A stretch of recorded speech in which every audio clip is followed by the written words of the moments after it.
Hello, everybody. Welcome back to the show. This is Starlight Beacon Transmissions, episode 51. Yes, last week was our 50th episode. Spectacular blowout, I guess you could say. Um, Something like no, that. it was a good time. It was a good time. We had a good time. We had fun. We just relaxed and talked books and a little bit of news, not too much news. And tonight, we have a great show for you. My name is Eric Mitchell. I am one of your hosts. And as always, from now on, I am joined by my amazing co host, slash, one of my new best friends, uh, Lavender the Librarian, a fiasco in chat 51, almost to the Hello. AARP episode. Yes. Yes. Yes. AARP is actually sending us our retirement stuff very, very soon. So we are going to get those senior citizen specials once we reach 60. Then we're going to shift to a 4 p.m. start just for the early bird special, just for that episode. And there's a cat behind you. Hey, thank you for gracing me with your presence, Dana. Yes, cat. Hi. Kitty. Oh, and we A got very meows. vocal mouse. Yeah. Yes. Um, we have a great show for you tonight. We are going to be talking about some Star Wars news, as well as we're going to be shifting focus on our main topic. We're not going to be talking about something Star Wars. Tonight, we're actually talking about, I know, shocker, right? Mhm.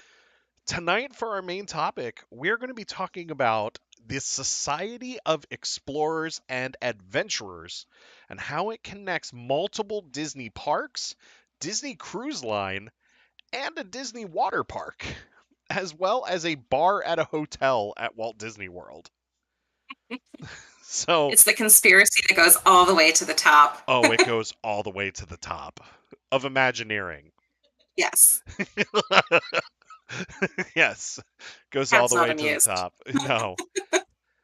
If I could bring Joe Rody on for this, I would interrogate him. That's the dream. Yes, I have a car battery just like set to the side just to interrogate him. Um, Fiasco says discount coffee is OP. Come at me, haha. Yes, that's true. So before we get into all of the fun, I only have one announcement. Our RPG show comes back Monday night. Finally, I Yay. know we've had scheduling conflicts and everything, but we will be live Monday night for our RPG show for part two of our two-part season premiere, which it feels like it's been forever since part one, but it's all good. So excited to have everybody back for that.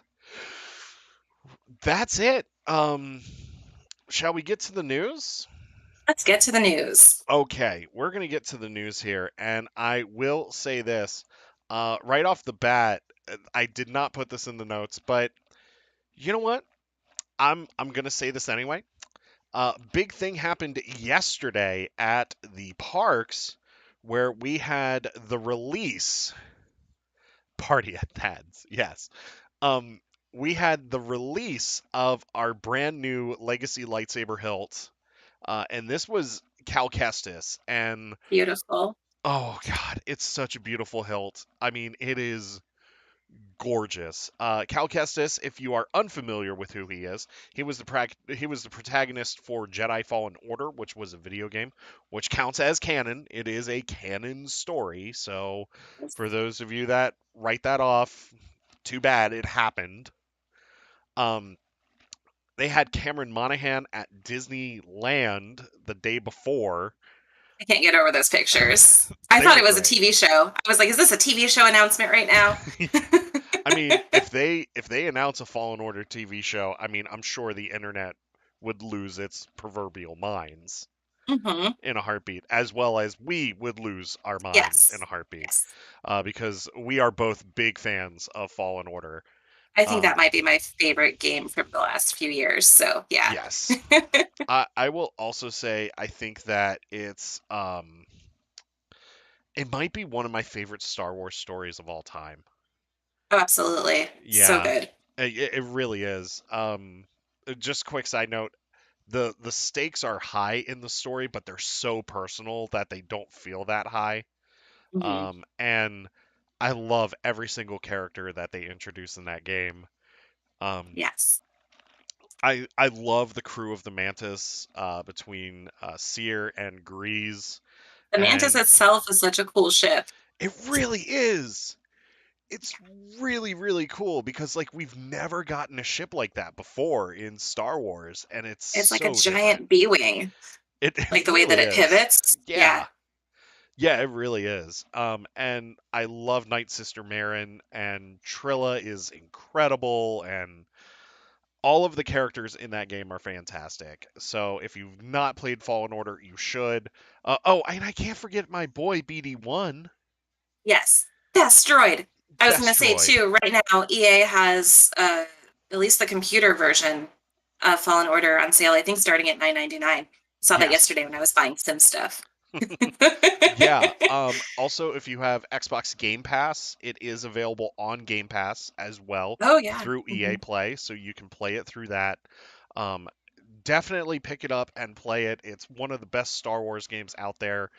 I can't say enough. So super excited for the sequel. Now back to the hilt. Our very own Maggie McDonald was there and was actually able to pick it up at Galaxy's Edge in Orlando, or we affectionately like to call it Batu East. Yes. For those that haven't been, land is Batu West, world is Batu East, and it's just really, really cool. Pretty much same layout as for each park, I essentially. think so, yeah. I think West is slightly spread out because of being in the back corner of Disneyland, but I mean, it's still a big section. Um, Hmm. but yeah, she waited in line at 4:30 in the morning Oh my with her gosh. friend Ash, who is a Cal Kestis cosplayer and a Night Sister Marin cosplayer, and they both were able to pick up the hilt. And I, I want this thing. I need it.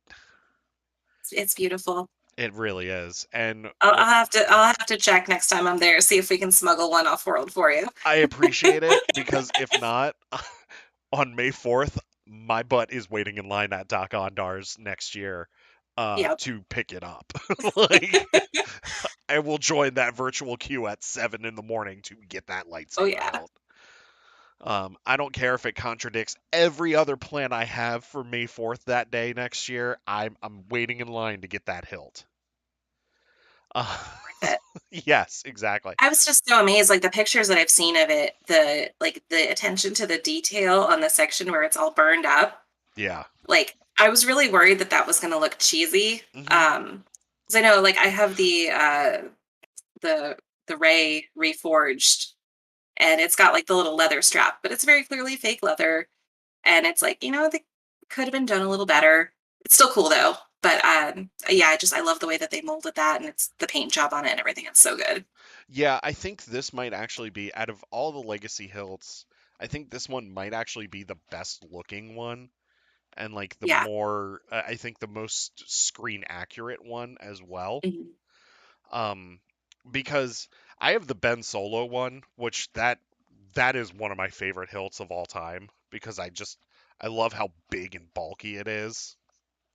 You could tell it's the Kylo Ren saber before he went emo and painted it. Yeah, yeah, you really can. But I just love that hilt. But like even then, like this one doesn't I mean that one it's like too bulky. Like this one looks like it's like thin enough to maneuver compared to the other legacy hilts. Yeah. I will say the Ray, like the Skywalker reforged one is Yeah. it's pretty easy to it handles better than my Savi saber, I'll say that.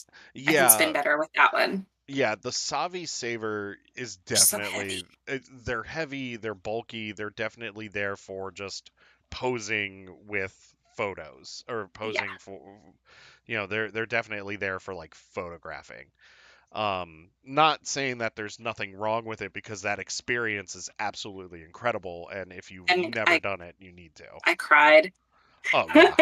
Oh I yeah. was like, I'm standing there like a 33-year-old woman, like crying as they present the Kyber crystals and all the pieces. And I'm just like, I Yeah. never thought I'd do this.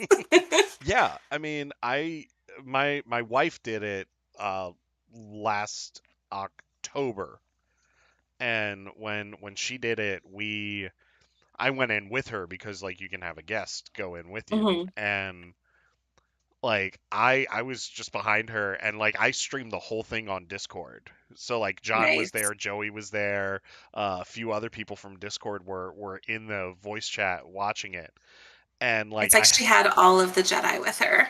yeah, yeah, and like she I could tell like she was crying, like just from standing behind her, and then like I started crying like as soon as the music changed, Yeah. and like he presented like each crystal, like tears just started flowing, and then like that voice hit. I'm not going to say whose voice it was, but when that voice hit, I was done. I made sure. I mean, I think Galaxy's Edge was open for like 2 years or something almost by the time I got to make mine. I actually made it a year ago, Hmm. like this week. And Oh, nice. all the memories just popped up on Facebook. We went for a friend's birthday. And I was like, I'm never gonna watch a video of what it looks like inside Savi's. I want no spoilers. I Yeah, want to walk in there having absolutely no clue. And yeah, I managed to do that. So yeah. That's what we did for Rise of the Resistance. Like, but same. we watched the Savi's thing, but for Rise, I was like, I'm not gonna watch anything from this Yeah, because I didn't either. yeah, The most I saw was what was on the trailers. yeah, Like, because we had the commercials playing on TV all the time here. yeah, Like, it's opening in like 2 weeks. yeah. Yeah, we missed it by a couple of months when we were down there in 2019, which is fine. It's fine. Yeah, yeah, it's fine. Excuse me, I'm sorry. You're not boring me. It's just been a long day. I can, um, I can relate. yes. So, I mean, it's really, really cool. So, if you are going to be at either Batu East or Batu West, head over to Doc Ondar's Den of Antiquities and pick up the Cal Kestis Legacy lightsaber hilt.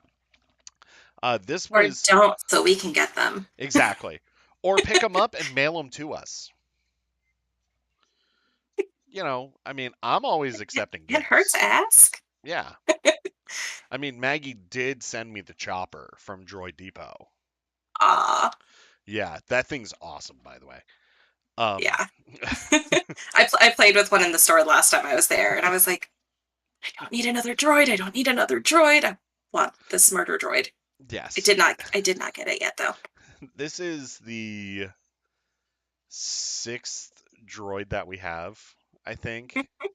So we have two R units, the chopper, a mouse droid, and then two B units. Nice. Yeah.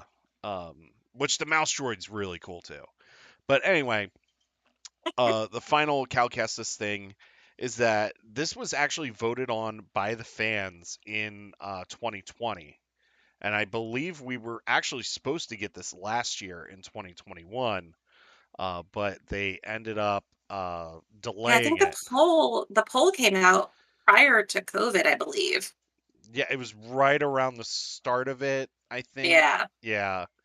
But yeah, it came out in about 2020, and it came down between Kanan and Cal Kestis. Here's where I admit that I voted for Kanan. It was really tough because I want to see both of them get Yeah, legacy lightsaber hilts, especially Kanan because he's such a great character.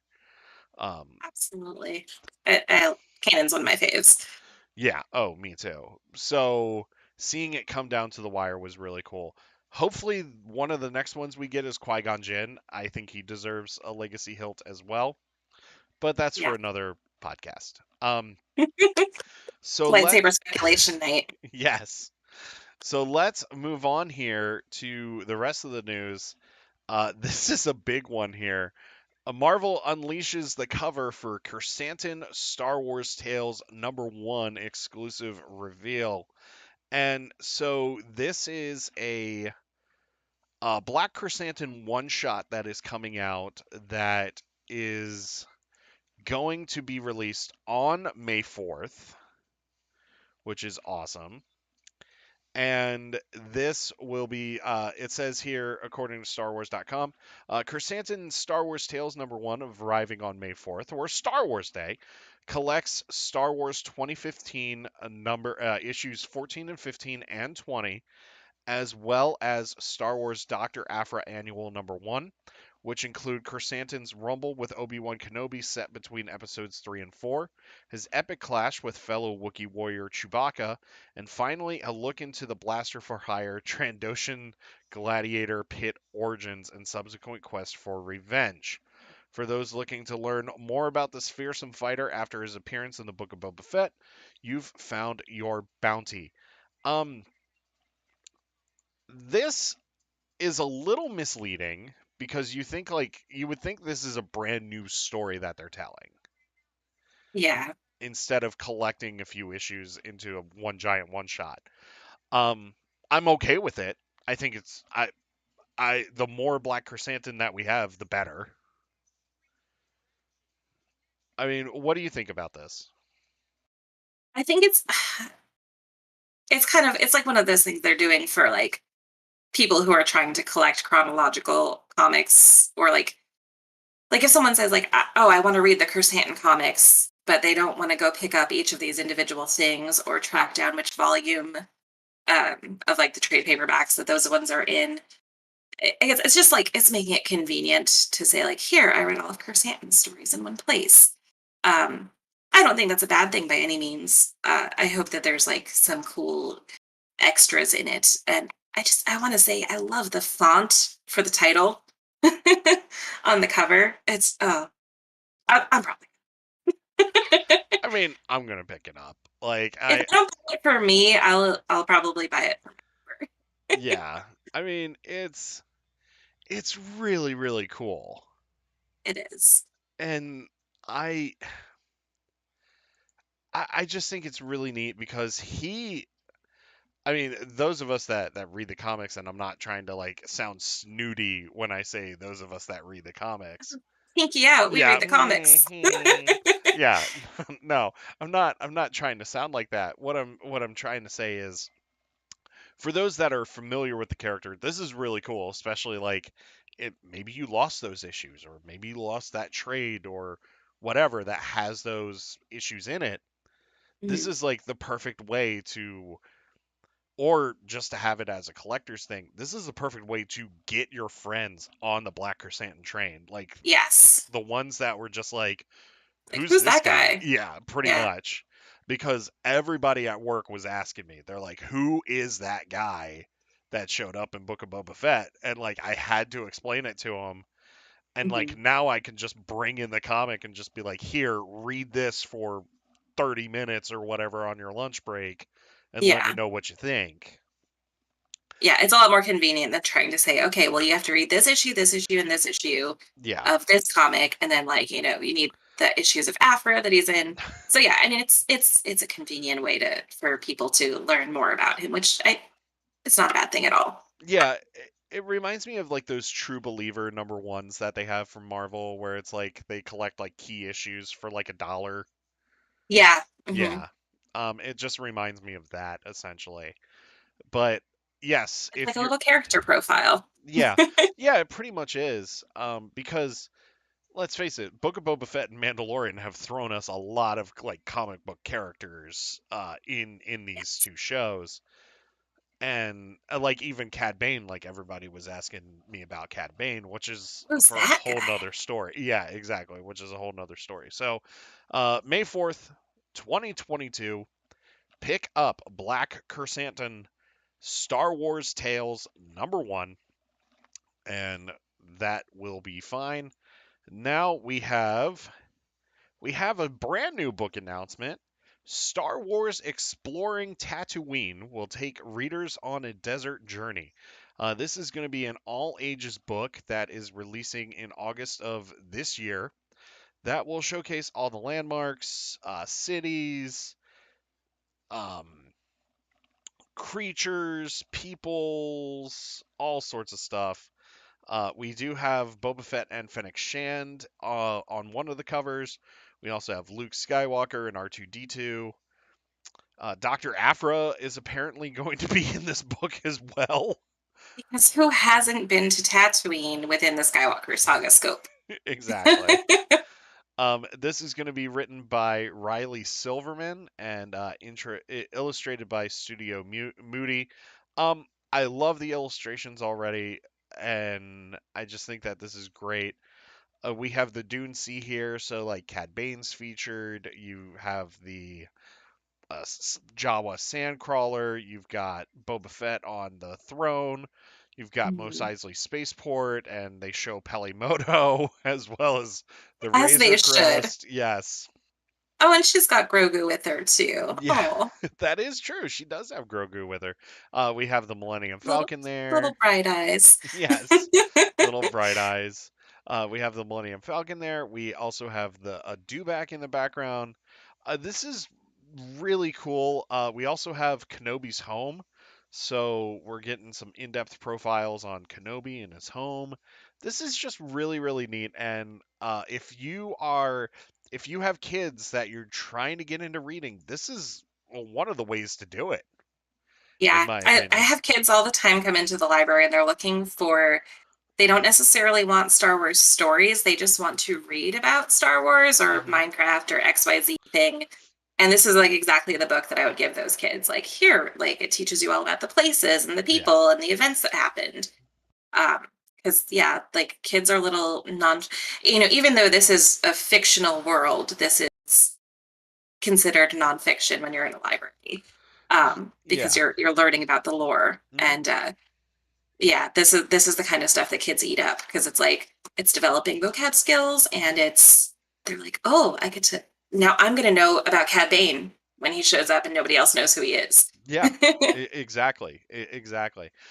Another book that's similar to this is the Traveler's Guide to Batuu that came out, Mhm.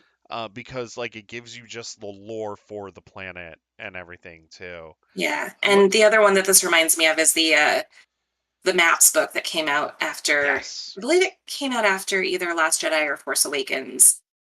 I think Force Awakens because I don't think they had Crate in it. But like you'd Mm, see like the map, and then it would like kind of pinpoint like yeah. all the key locations. I thought that was so cool. I have that somewhere, my bookshelf over there. Yeah, I thought they did an updated maps book too that included Rise of Skywalker locations, but I might be mistaken. They might have, and I might have missed it. Yeah. And I might need to buy it if it's there. Yeah, but this also reminds me of also those DK books because like they also Mhm. have the character guide as well as like the vehicle guide. The character guide's great because Mr. I love Bones is those. like on one of the covers of the character guide. And Fennec Shand is like on. That was another great one. Fennec Shand being on that and Ming Na Wen like freaking out about it. Um, Yes. I and love how much she loves Fennec. yes. And then when she actually I think she retweeted about this book too and she's like I'm on another cover and I'm in another Hmm. book and that's great. So yeah, get it for yourself, get it for your kids, get it for like your nieces and nephews, like get it for your Yeah. family because this is going to be a fun book. I'll be picking this up in August. It's going to be part of a pile that's probably about this big of like backlog stuff that I'm going to have to read. All like the July and August releases. Don't even get me Wait, started. Hmm? have we talked about the other July release? It's July release, right? Is that Princess and Scoundrel? No, that one's August. Okay. Secrets of the Sith. Secrets of the Sith. Yes, that is. I thought Secrets of the Sith was out.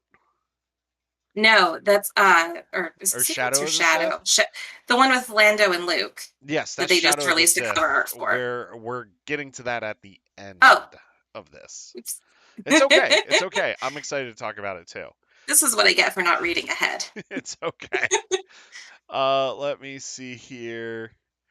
We also have Lego Star Wars diorama sets coming out. We have three new diorama sets coming out. One of them is the trash compactor, I need it. featuring yes, You can make it move and make them squish. that's awesome. Featuring Han, Luke, Leia, and Chewbacca. We also have the Yoda's hut on Dagobah that comes with a little R2D2 and Yoda, and Luke upside down trying to levitate some rocks, and part of an X-wing. And then we also have the Death Star trench run with 3 TIE fighters and Luke Skywalker's X-wing. As somebody that, oh wait, the trash compactor also comes with 3PO and R2 that hang out in the back. Um, Yes. as somebody that, I mean, you've collected Legos, I've collected Legos. Mhm. It's these sets are really really cool because like, how many times have you put together a Lego set and then you're just like, okay, now this is just gonna collect dust like right where it is. Yeah. Um, I know you're meant to play with these ones. yeah. Thank One in you. particular is this, the resistance transport.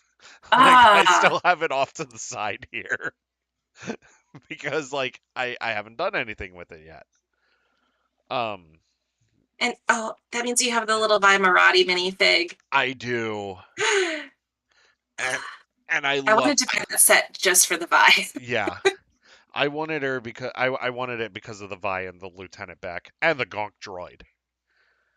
I have to show you something cool. I Yeah. posted this on Twitter, I think last week or the week before. Hmm. Um, but so one of the cool perks about working in a library is whenever we get like the Lego guides, like the visual guides that come with figures, Yeah. we can't leave the figures in the books because then like a kid would just take it and then only one kid gets it and that's not very fair, is it? No. So what's more fair is that the librarian gets to take it home. And I got Finn. That's It's hard to awesome. see him. Finn in his little Bacta suit from Last Jedi. Um, and my boss was like, "Is this from a Star War?" And I was like, "Yes, it is. I love it. Can I have it?" And she's like, "Oh yeah, here." Score. Here's ten So dollars. Go see a Star War. Yes. Finn naked leaking bag. yes. No, I said that exactly when I saw it. I was like, that was what I said. And she's just like, what? The uh, other librarian's like cracking up with me because she knew exactly what it was from. if you have to ask, you just Yeah. won't get it. This is That's what happens when you have like multiple generations colliding together in librarianship. yes. You get it or you don't. Yeah, exactly. Um, just really, really cool sets, and the it looks like they come out on April 26th, which is really, really Yeah, it's soon. only soon. Yeah, they're available for pre-order now. I do not see a price. Hold on, let I me see saw one here. the other day. I'm clicking on the so the Dagobah one is actually $80. Trash Mm, compactor is 89. okay, And and then the trench run. yeah, Trench Run's probably got to be 89 or 90. It, actually, trench run is 60. Okay, that's not terrible. Yeah, so that one's, I guess probably because it doesn't come with any minifigs. Oh I'm yeah, looking at a it's close up just of it a and it's just the ships. yeah, that's cool. Yeah. So So that's why they tack on all the money to sets is the minifigs, apparently. yes, yes. Um, so we have another piece of news before we get into the next piece of news. Actually, these next two pieces of news are huge. The first one is last week we talked about Star Wars Celebration tickets going on sale and the lucky ducks that were able to get tickets. Now, press passes are like we can apply for press passes for this event, but we're probably not going to this year because we we we both can't go. It's way too soon. Yeah, it's way too soon. It's a lot to juggle and everything, and that's fine. We're gonna plan because I think next year is probably gonna be another European celebration like what we've gotten before. Oh yeah. And then Yeah, like probably two US and then a Europe. Yeah, and then we'll probably get in 2024 we'll probably get another US one. Or I could be mistaken and like they could all be US based from now on. We don't know. But Yeah. Star Wars Celebration has announced their first list of guests. And so we have Anthony Daniels, Ian McDermott, and Ashley Eckstein, as well as um, your your hosts. They've announced your hosts that are going to be on the celebration stage. We've got Lucasfilm VP Doug Chiang, Steve Sansweet from Rancho Obi-Wan, Dan Zer from Coffee with Kenobi, and we have Amy Ratcliffe, who is a Star Wars author, and I believe she writes for Nerdist as well. And I think then so. I'm pretty sure that's her byline. yes, and then we also have David Collins, who is also going to be another host. This is huge so far, um, It and is. and we have barely scratched the surface of who is coming to this event. You know they're going to be announcing some more people very, very soon. Hey Jane, how's it going? Um, I wouldn't be surprised if we did get the Hayden and Ewan announcement soon. I think I would be very surprised if they didn't go, especially because they've been doing other conventions. Yeah, So if they didn't do celebration, I'd be like, "What's going on, guys?" yeah. Well, and considering the first episode of your new show is literally the night before Or yeah, Celebration, yeah, which I still wish that they would have just held out until that Sunday. But yeah. it's okay. It's okay. Everyone's gonna be so exhausted from like staying up until 3 a.m. the day before celebration. Well, most of those people are going to be in line at Celebration trying to get in. Just like watching it on their phones. Yeah, exactly. The way the Kenobi series was meant to be watched. I mean, if you think about Star Wars history, though, like the ticket lines, Oh yeah. for all basically everything before the sequel trilogy. I feel like we got into online ticketing so much in the last 10 years that it didn't really happen for you know seven, Yeah. 8, and 9. But like I remember like crazy lines for Phantom Menace, and Oh yeah. yeah. So I now remember. imagine those lines if you could have sat there watching a Star War on your cell phone. Yeah. I remember watching or I remember being in line for Revenge of the Sith opening weekend. I wasn't there opening night. I was there opening weekend and I remember being in a very long line for that. I just veer off topic Yeah, real yeah, quick. go ahead. Well, I mean, on the line topic, It's I fine. was in 6th grade when episode 1 came out, so I skipped school that day, and my friend's mom Nice. took us to go see it because it was that Nice. important to both of us. Um, and we lived in kind of a small area.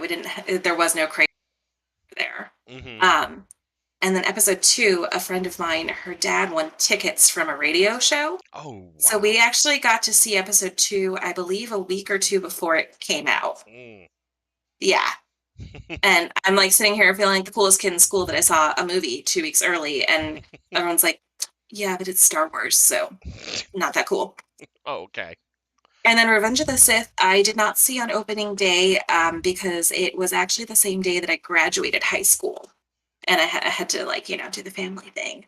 And I'm like Yeah. sitting there at family dinner, like resentful. I'm like, I'm so glad you came to my high school graduation, but I would so much rather be at the movie theaters right now. Yeah. I Okay, so yeah, the timeline fits for both of us being there because Yep. Revenge of the Sith came out the same year I graduated too. So Yep. 2005 and yeah, it was graduation party or Revenge of the Sith like Yeah, no, I definitely missed parties that weekend after graduation because I was like, no, I have to see it now. Like yeah, it's the weekend, I have to go. yeah. Yeah, exactly. Because that was it. That Mhm. was it until the sequel trilogy, so Yeah. um but hopefully we get Ewan and Hayden. I would also love to see Natalie Portman come back because, uh, since this year is the 20th anniversary of Attack of the Clones, why not have all of them in on that panel to celebrate the 20th anniversary of Attack of the Clones as well? That'd Um, be beautiful. bring in Ahmed Best again too. Like bring him Yes. in for that. The guy is so awesome. Like he's such a great guy. So I think that that is going to be the big panel that we're probably going to get maybe Thursday or Friday. We're going to get the 20th anniversary thing. Yeah. Do we bring in the cast of Rogue Squadron even though we don't know who's going to be in this movie yet or So, because they're still shooting for a 2023 release, yeah. I don't think by any, I don't think we'll get a trailer. Mhm. However, I do not think it would be crazy for us to get a cast introduction Yeah. at Celebration and maybe like a teaser. Do you think we'll get like the teaser like they did with Rogue One? How like it was like over Alderaan and then like we saw the Death Star in the background and then it just said like Rogue One. Yeah, yeah, something like that. Yeah. Like just like a little like title screen Yeah. basically. Yeah. Now do they announce Taika Waititi? Do they announce Carl Weathers? Do they announce Pedro Pascal? Do I they don't announce know. Grogu? I mean, Grogu's going to be in everything forever now, so. Yeah. Yeah. Which Star Wars Episode 10, The Grogu Show. God. All of the merchandising. I mean, as much as I love him, I am getting so sick and tired of seeing him on every package. Yeah, Yeah. fruit snacks. I So need. someone on my Twitter feed was she's Canadian and was Hmm. in America for something within the last couple of days and was like, "Well, I have to buy these, even though Grogu capitalism is crazy because we don't have them in Canada, so I Yeah, need them." It's like, exactly. yeah, you need them. This is not Exactly. a want; it's a need. Um, so I forgot what I was gonna say. Grogu fruit snacks. That's like the last thing that just passed through my head. Um, They're a so thing. yeah, celebration, celebration. Um, yeah. So I'm curious to see what the guest lineup is going to be moving forward. I am more if I was going to Celebration, rebranding SB Transmissions to the Grogu Snacky Snack Show.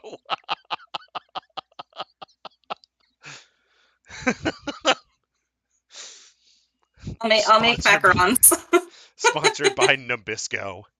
Um so so like if I'm going to Celebration, yeah, I'm excited about the media guests. Like I'm excited about that. But knowing you, knowing me, I'd be going for High Republic.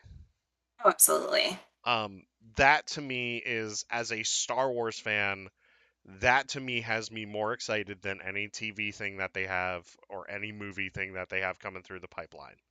And don't get me wrong, I am excited for Kenobi. I am excited for Andor, but the High Republic has had my attention since it was announced and it Mm-hmm. has not let go. Nope. And even like in this hiatus here between phase 1 and phase 2, how many of us are going to be rereading this stuff and interacting with these authors on Twitter? Exactly. Yeah. Exactly. Yeah. So if I'm going to Celebration, I'm going for High Republic. Like, I don't think that they're like we're gonna get some kind of a preview for phase two. yeah. I mean, even if it's just some cover art or some Hmm. excerpts or whatever, we're gonna get something. We Yeah. have to. We have to, right? They have to. And Yeah. you bring in the Luminous Five, but then you also bring in your newer writers like Yes. Zoraida Cordova, George Mann, Tessa I just say Gratton. I love that her name is Cordova, Yes, me too. like Cordova. Yes. Going back to Fallen Order. It all comes back to Fallen Order. It's all connected. Yes. But like that to me is the biggest thing and a lot of fans that you and I interact with through Twitter, that's the thing that they want to come for to Celebration. They want to come for High Republic. Like Yes. they're excited for the TV stuff and the movie stuff, but they're there for High Republic and they're there to show off their love of this part of the fandom and and I love it. I'm sure we'll probably see a High Republic like the High Republic live show with Christina Ariel. Yes, I would love I'm that. sure they'll do one live from Yeah, Celebration. I'd but be surprised if there wasn't. they have to, and she has to be in full Jedi garb. Yes, Yeah, yes. Oh my God, her Jedi garb is it's she looks amazing. amazing. She really does. So celebration guest lists are being announced. So if you were on the fence about going to celebration, they only have a few day tickets left. So get those, buy those tickets and enjoy yourselves. We're going to be And us there. postcards Yes, we're going to be there.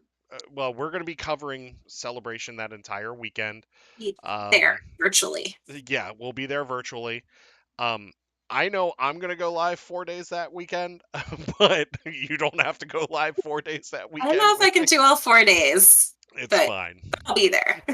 Yeah, I mean, we're probably gonna be bringing in multiple. It's gonna be an all hands on deck experience for celebration, Yeah. because we are gonna have so much to cover. Because they're gonna be dropping some news. You know that they are. It's celebration. That they're gonna be dropping a lot. So um, Mhm. there's that, and then finally getting to the book goodness. So Adam Christopher, friend of the show, he actually follows us on Twitter. Exciting. Yes, he is writing a little book called Shadow of the Sith, and this book, they just released the cover art and an excerpt, and this is June 28th, I believe, is the release date. Which I think that one got pushed up because I remember when they originally announced it seemed like it was going to be forever from now. Yeah, yeah, it really did. Let me see here. This is a long excerpt.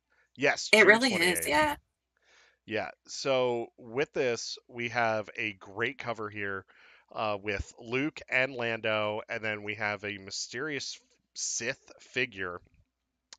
And the It whole is not Ochi of Bastoon. It has no, been confirmed that that's not Ochi. yes, that is not Ochi of Bestoon, even though Ochi is in this book because Yes. he is Luke and Lando's primary target in this book. This book is telling the story that we started to see being set up in The Rise of Skywalker, where they are trying to protect Rey from being kidnapped by Ochi of Bestoon and taken to Exegol to then strike down the Emperor to become the new Emperor of the Sith, essentially. Like 5-year-old Empress of the Sith Ray. Yeah, yeah. And this, like, I am super excited for this book. Out of all of the recent book announcements that haven't been High Republic, Mhm. this book made me the most excited because it's Luke and Lando, and we've Yeah. never had them together in a book. There hasn't been a team up. I mean, they've Well, they did actually I it in can't think of Legends. any. Well, yeah, in Yeah. Legends, but in our new canon here, I don't think we've because like last shot was just Han and Lando. There Hmm. was no Luke at all in that one. No. So yeah, I think this is like the first time we really are going to see them coexist on the page in new canon. Yeah. I mean, It's like, exciting, they've had scenes together, like in the comics, but like Leia and Chewie have always been there, right? like in the background or whatever. So This like, is like the road trip, the oh, buddy road trip I can't book that wait. we've all been waiting for. I can't wait. Look, I really, really want there to be some kind of backstory about Lando's family Hmm. and how he loses them. And I just need confirmation. I need to know that it's Jana. I need to know that Yeah. he's found her. So Yeah. I agree with that. I kind of wish L3 hadn't died in Solo because like I would love for her to be on this road trip with Lando and Luke. yeah, Because the amount of sass that would be coming all from three that of them. from all three of them. Exactly. Exactly. Like it's None of them has ever been accused of not being sassy. yes. And Luke is the sassy pants. Yeah, especially our sequel trilogy Luke. He is he he's got the dad jokes on lock too. It does. It does. It all goes back to him touching Ray with the palm The frond. leave, yeah. Yes. Like in the entire sequel trilogy, that is one of my favorite scenes. It is. Yeah. And regardless of how you feel about the sequel trilogy, this book, like, forget about the sequel trilogy as a whole and just like enjoy this book because this excerpt that Adam Christopher wrote is incredible. I do not want to really talk about it because it's so spoilery, Hmm. but it's so awesome and it really like builds on a lot of the things that we got in the sequel trilogy as when it comes to like force powers and stuff like that. Um, Yes. it's so good. It's such a great excerpt. I don't think this is super spoilery or anything, but it brings us back to Tython, so we get to see a little Mhm. more connection of Luke and Tython, and Yeah. I, I want more of that Force lore. Like we Yeah. keep getting it through stories about people who are non-Force users, and I'm like, no, like let's do it, like do it some justice where we Hmm. actually delve into it. And it's not just like, oh, random Force planet, Yeah. cool. Tython was where Elzar was in the beginning of Rising Storm, right? He was on Ashla, which is one of the Oh, moons of Ashla. Tython. That's right. But then in Mando, we see Din and Grogu go to the same stone there. They're on That's Tython, right. That's which right. is where Luke is in this excerpt as well. That's right. The Titan where the space Honda was destroyed. Poor Space Honda. Yes. Um, yeah, it's really really cool. Also, if you're a prequel trilogy fan, there is a lot of great prequel trilogy stuff in this excerpt as well. Mhm. So just read it on your own or just wait until June 28th and just consume it because I'm pretty sure both Lavender and I are going to bust out the highlighters and be highlighting this book and Yes. all of that stuff. I now have corresponding highlighters and post-it strips. So, Oh yeah, yeah. Yeah. I'm geeking out Our with my books. our next book reviews are going to be pretty epic and pretty Well, involved. actually, on page 236. Actually. So definitely check it out. Adam Christopher is also a great follow on Twitter. Very, very cool guy. Very, very nice. Him and Mike Chen have started posting about their upcoming projects. Mike Chen's book actually hits in May, and that is going to be Brotherhood. And that is a story about Anakin Skywalker and Obi-Wan Kenobi and the business from Cato Nomoidia. Is that Mike Chen? This is Mike Chen. I just wanted to do a little plug. Light Yeah. Years from Home. Yes, that's his new So book. this was his. Yeah, this one just came out beginning of this year, I believe, Hmm. and now he's got Star Wars. So Yes. sci-fi plus more sci-fi. Yes. And like pick and choose what you want to read, but like Lavender and I just consume all of this because it's Yes. what we do. It's It's like a it's buffet of Star Wars lore. yeah. It's I know. I it's want it really all. it's really hard to read other books outside of Star Wars when we have so many Star Wars books coming. Yeah. Because like the High Republic consumed my life. And then So go ahead. I have a book reading deal with myself. So Okay. I try to read a lot for work as well, Hmm. which I don't get paid to do on the clock. I have to do it at home. So I'm like, I'm not going to spend all of my time reading stuff that I want to for work. Yes. Uh, like I don't have to, but I want to as well. Hmm. But I try to balance it out with like a Star Wars book and then a non-Star Wars book. Hmm. So I'm listening to Dark Descent, and as soon as I finish that, Light Years from Home, which Nice. it's not a Star Wars book; it's just Star Wars adjacent. So Yeah, I I'm kind of the same way. Like unless like I get like on a really good Star Wars binge, like there's times like when I just need to like take a step back and I'll do like a mystery novel or like a spy novel or something like that just to switch things up a little bit. So um the fatigue is real. The fatigue Mhm. is real. But what a great time to be a Star Wars book fan, especially with Shadow of the Sith coming out and Brotherhood coming out, as well as the Padawan book, the Princess and the Scoundrel, which we are gonna do a deep dive into that one Yes. when that one comes out. Did, okay, did you see the picture someone posted of the Halcyon with the initials carved into a pipe? Yes, and it's amazing. Yeah, Yeah. yeah. I'm just Um, gonna completely geek. and this is why I want to go on the Halcyon like so bad. Um, because you know what? Any room can be the room that they stayed in. That's all I'm gonna say. Engineering department. Hey, so so let's move on here. We are going to be talking about our main topic of the night. This is something that we are both super excited for. We are going to be talking about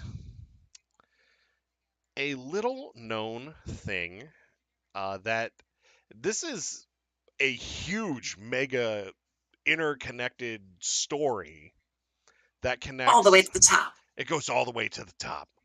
That connects multiple Disney parks, Disney attractions, as well as a bar at Disney Springs and two ships on the Disney Cruise Line, a water park at Walt Disney World, and possibly a Caribbean island that Disney uses as their own private island for Disney Cruise Line. This is huge. So strap in, put on your pith helmets and your And safari maybe the hats. the, the tinfoil pith hats. Yes, the Because this is tinfoil pith hats, because we are going to be getting into some conspiracy theories here. We are going to be talking about the Society of Explorers and Adventurers. So, uh, I guess I'll take a little bit, and then you can take a little bit, and we'll go back and forth. that works. Okay. Oh, before we do you want me to Yes. introduce my Disney dollar? Sure. Sure. Okay. Do this. So I noticed that this was it. This is a souvenir from my very first time at Disney World. The year was 1992.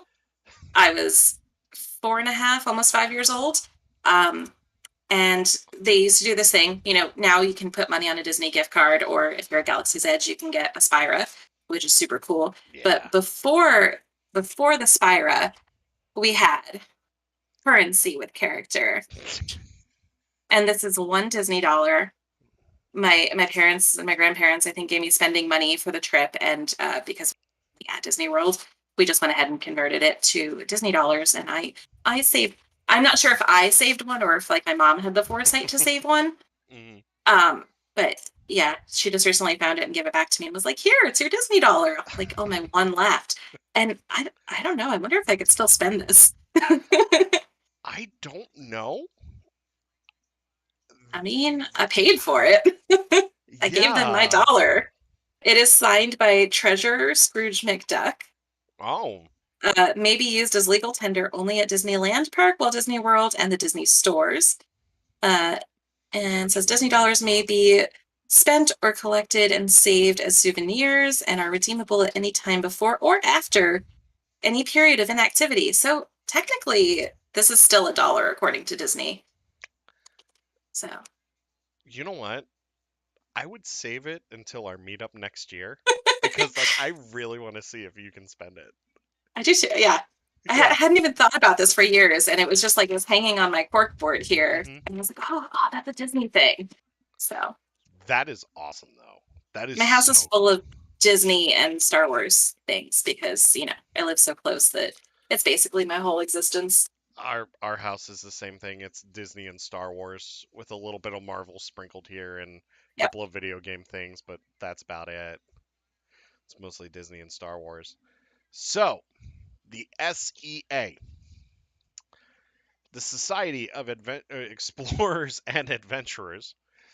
So this society actually originates from Tokyo Disney Sea, which is one of the Disney parks in Japan, And so the Society of Explorers and Adventurers is originally founded in August of 1538 in Porto Paradiso, Italy, within the fort of Fortress Explorations. This is considered the main headquarters of the SEA.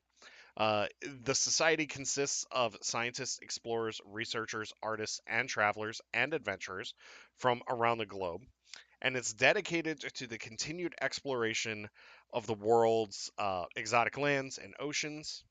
And it has four guiding concepts that are represented on the crest. So you have adventure, which is represented as a galleon. You have romance, which is an armor armorelli spear or armor armillary sphere. I totally butched that, and I'm sorry. Discovery, which is a compass, and innovation, which is an artist's tool. And they have a mission statement. Their simple mission statement is: we, the Society of Explorers and Adventurers, shall acquire knowledge through exploration. There is a more detailed mission statement that I can read if you would like. Actually, it's really not that long. And this is actually by this is a mission statement that you can find at the Oceaneer Lab on Disney Cruise Line, as well as Mystic Manor, which is at Hong Kong Disneyland.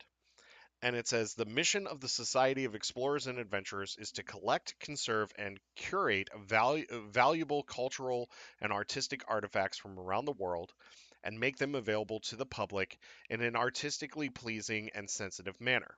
It is furthermore the mission of the organization to equip and mount cultural expeditions to discover, explore, chronicle, and protect the artistic achievements of human society, past and present, exalted and forgotten.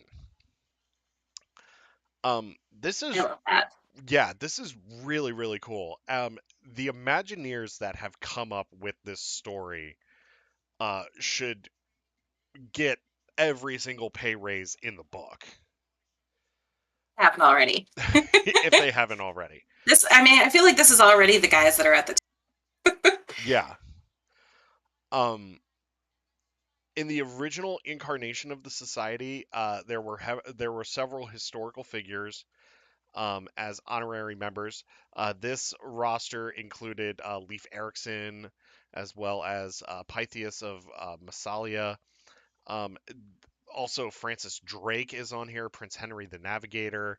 Leonardo da Vinci is apparently an honorary member who also haunts Fortress Explorations following Mhm. his death in 1519 to assist. So he haunts it as a ghost to assist future members of the society.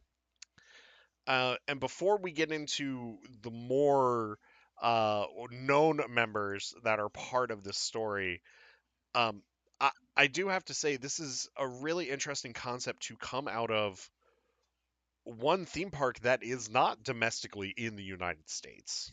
Mhm. Not saying that there's anything wrong with it being started in a different theme park. I just think that's really cool that they took Tokyo Disney Sea and was like, hey, we want to tell this story, this secret story within this park, and eventually branch it off into other places. So it's I will say, just. Mhm, someone US based that every time I see something like this, mhm. um, it just makes me really want to buy a ticket to Tokyo even more. Yeah, So yeah. I think they're like appealing to our the nature of Disney fans who are inherently explorers and want Mhm. to go explore the earth, Yeah. and maybe do so via a Disney park. Yeah, this kind of reminds me, this concept kind of reminds me of the concept that they introduced in the Tomorrowland movie that, um, if you haven't watched it, I actually think it's a pretty good movie. I think it's very well done. I But haven't watched it in years, but yeah, I know what you mean. yeah, where it's like they cultivated all of these artists, historians, writers, mathematicians, scientists, all of these people and brought them into one place to better the world. That's Mhm. essentially what the SEA is doing here. Right. Um, Now, Shall we get into the more notable members and talk about who they might not be inspired by? One of them in particular. There's two of them that Yes. are definitely inspired by people. But I was going to say before we do, Hmm. Fortress Explorations, where they say that Da Vinci haunts the halls to Yes. help guide new society members. Hmm. That's the attraction in Tokyo where you can like go through and like it's a whole interactive. It's kind of like Tom Sawyer Island where like you can go Yes. in and explore and touch the things and play and you know be introduced to the society Hmm. uh through I believe through the ghost of Da Vinci, which I haven't been there, but now I really want to go. Yeah. And I want to go there as like a 10-year-old and experience this, but I know Yeah. that's not possible. Not unless we Yeah. figure out time travel first. Well, Da Vinci might know that if we go to Fortress Explorations. Da Vinci That's might true. actually have the key to time travel. Or maybe Da Vinci will be like, that's fine, you can pretend to be 10. It's cool. Yeah. We won't tell anyone. Yeah. I mean, I'm the height of a 10-year-old anyway, so it's cool. but like this just gets like that inner 10-year-old me like super excited like talking about something like this because Yes. it's like you hit the nail on the head just a little bit ago. This appeals to our inner explorer. Mhm. Like this, you're a librarian, so you have a thirst for knowledge, and you're always questing for knowledge. Me, I'm not a librarian, but I always have that thirst for knowledge and that quest for knowledge. And Always questing for knowledge and telling people they can't sleep here. That's yeah. you're doing the Lord's work. I was like, yes, it is. It's a very academic career, but also like, Yes. no, nope, you can't eat hot dogs in the library. I brought So enough hot it's dogs not for all everybody. glamorous. Yeah. They never do. They never bring enough for everyone. But like this just makes me excited for the inner 10-year-old. But if you want to go ahead and talk about the more notable members, we'll do Sure, I'd that. be Yes. happy to. So, of course, we have the actual historical characters who Hmm. are honorary members of society. Um, but then we have morally dubious American businessman Barnabas T. Bullion. Hmm. Um, we have the evil. This is not sounding very good, is it? We have No. dubious and evil guys starting off the roundup. Yeah. It gets better though. Yeah. It The does. evil Harrison Hightower III of the Hightower family and Hmm. Hightower Industries. Which, what does that sound like? What kind of high towers do we know in the Disney parks? Um, Cosmic Rewind. No, I'm kidding. Well, there's the Tower of Terror. There is the Tower of Terror Um, and Mission Breakout. Mission Breakout. And I believe Um, Tokyo Disney Sea has one too. they do, and it is the home of Harrison Hightower III, the evil Harrison. I Yes. love that his name is Harrison too, because I feel like that's just a little nod to Harrison Ford, Yeah. because there are plenty of Indiana Jones references in this story. Yes, there are. So in addition to Mr. Hightower, Hmm. Lord Hightower, I don't know, I feel like he has to have a title. Yeah. Uh, there is Lord Mystic, Hmm. which of course is related to Mystic Manor, and Yes. that's Hong Kong or Shanghai. Let me just I take a think it's look. Mystic Manor's Hong Kong. okay. Yeah. We have Maestro Delphman, which, come on, We Danny all know. Elfman. Yeah, exactly. And when you see his portrait, it clearly is Danny Elfman. Yes. Yeah. Professor R. Blauerhimmel. Hmm. Sorry, my German pronunciations aren't great. It's okay. Charlton J. Tabaret, who is a actor, Hmm. um, and Dr. J.L. Batterista. Hmm. There is also Mary Oceaneer. Hmm. That's her name in this part of the article. And Albert Falls. Of course, Albert Falls is, we all know him as the guy who gave his name to Schweitzer Falls in the Jungle Cruise, where you see the backside of water. Yes, That's a great shirt. thank you. I had to wear this tonight. I had to. It's the only time reasonably we're going to be talking about the backside of water on this show. Exactly. Why not? So of course the SEA kind of permeates into Jungle Cruise, the Skipper. Um, Meriwether Adam Pleasure, does if anyone remembers Pleasure Island. Yes. I vaguely do. I was very small. I remember seeing a lot of drunk people in the area. Um, but I love that there was a whole bunch of lore that went to it that I have recently deep dived into as an adult who didn't get to experience Pleasure Island, Yeah. Especially the Adventurers Club. Um, Yeah. Mary Oceaneer, she is a sailor and archaeologist as well as a diver. Hmm. And she is you might notice her name from the Oceaneers Club aboard the Disney Cruise Lines. Hmm. I have visited her library actually.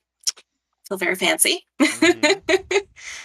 Hmm. Is that? I think that's most. Oh, Archibald Smelding. He is Hightower's manservant. Yeah.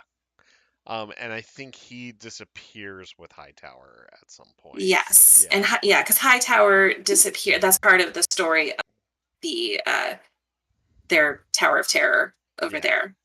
Is Yeah. that he's stolen a relic, and the universe is not very happy with him for how he procured.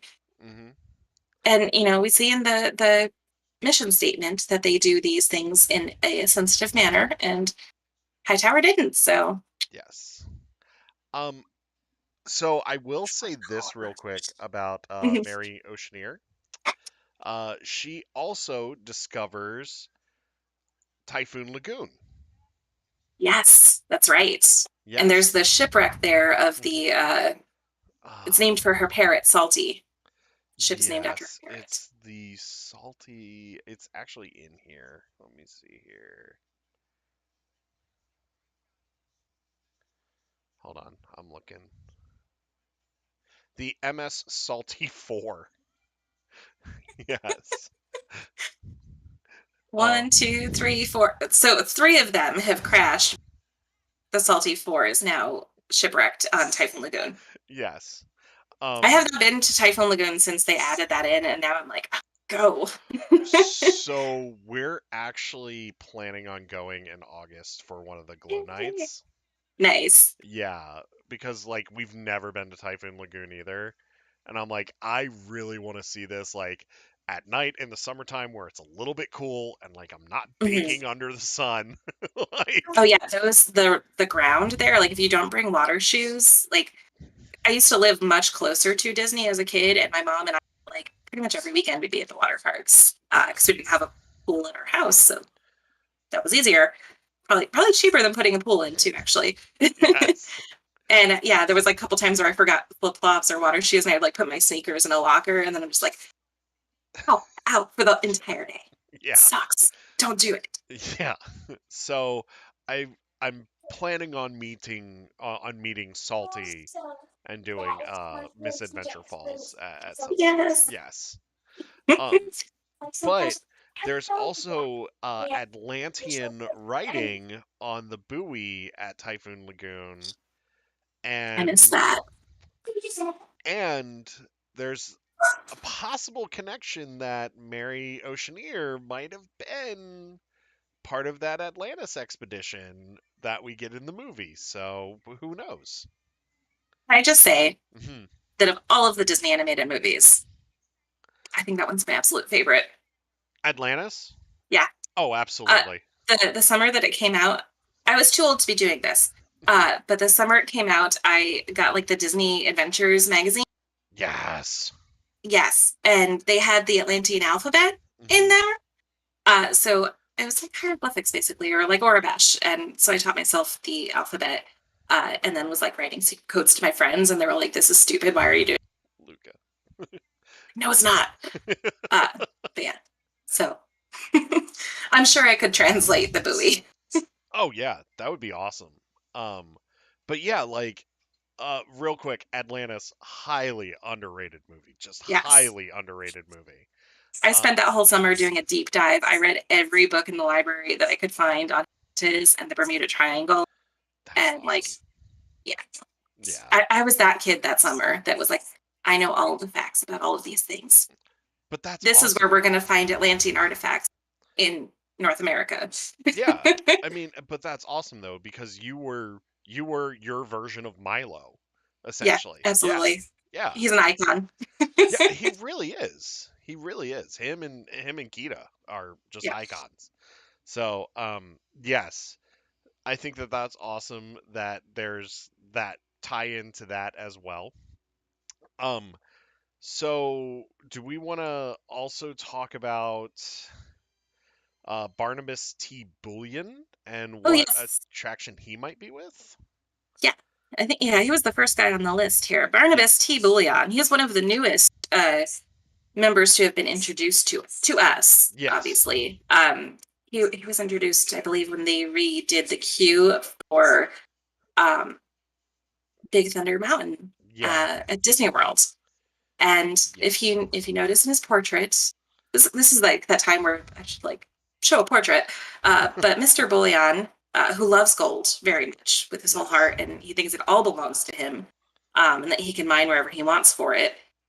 He is absolutely based on Imagineer Tony Baxter. Yes. Yes, he is. Before they even, because I Hello? knew everyone, and the that one came up, and I was like, oh, that's Tony Baxter. Yeah. Yeah. Um yeah, he's definitely after Tony Baxter. Um yeah, and Baxter I believe is one of the architects for the story too.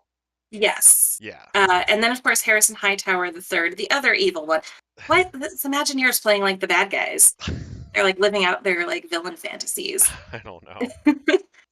But Harrison Hightower the third, if you see his portraits, he looks very much like Mr. Joe Rody, who, of Yes. course, was the Imagineer behind Animal Kingdom, including Pandora and Expedition Everest. Hmm. And there's, I believe, in like one of the locations, there's a sea book that's called like Expedition Everest and the Hunt for the Yeti or something. I believe it's either in the Skipper Canteen or I think it's actually in the Royal Society in the Rose and Crown at Epcot. I think it was Skipper Canteen. Yeah. Yeah. And you know, the quest to fix the Yeti. Yes, the quest to fix the Yeti.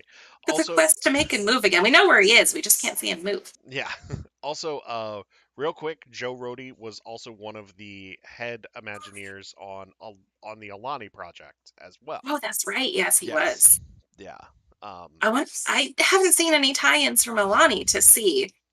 no, it's coming. I think I'm it's sure there will coming. be. Um, Yeah.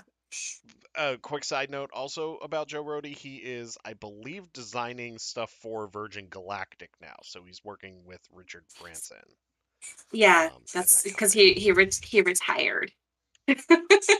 He retired and then got bored. Yeah, yeah, but Actually, I was gonna say too with Joe Rody, I believe it was like some of the promotional stuff that they were doing for Tower of Terror in yes, Tokyo. He actually did portray Harrison Hightower the third in their TV ads. yes, he did. He's also in the videos that they play Oh, in the in show the queue too. attraction. Yeah. That's awesome. Hmm. Yes. So Barnabas T. Billion is actually part of Big Thunder Mountain Railroad. Mhm. And I believe he's also involved in Disneyland Paris's Big Thunder Mountain Railroad too. That is a Let possibility. me see here because like they kind of all mix together a little bit. Yeah, everybody, there's a lot of like repeating appearances for people, and there's, cloned attractions from one park to another. So Yeah. it might be like the same thing. Um, Let me see here. I'm actually looking at Disneyland Paris real quick. I just, you know what? I really need this to be like an in park, like alternate reality game. where you Yes. have to go around and explore. Did you ever see, this was 2004, 5, 6, somewhere in that area, the Virtual Magic Kingdom? I remember it. It was like, it was Disney's take on like an MMORPG. Oh And yeah.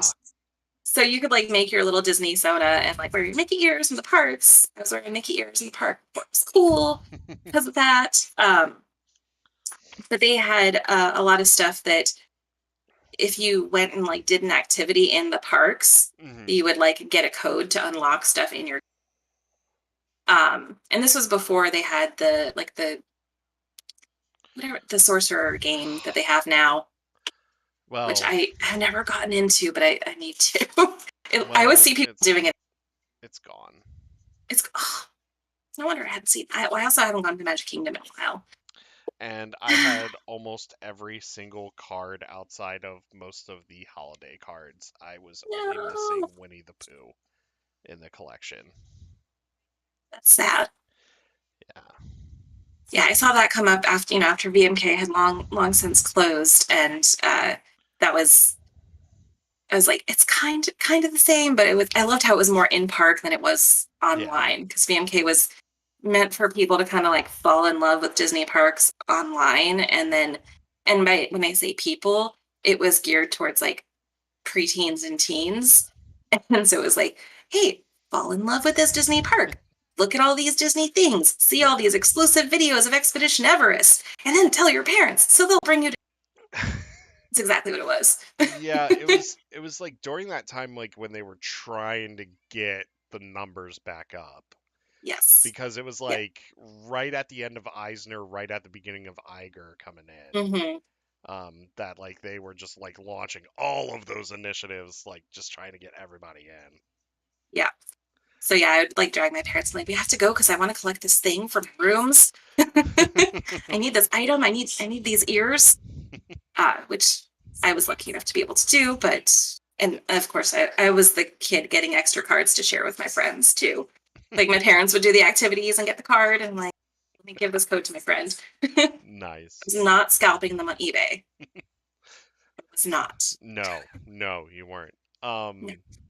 So going back to Barnabas T. Bullion here, he led the immoral Big Thunder Mountain Mining Company in Arizona, in the Arizona range of Big Thunder Mountain land.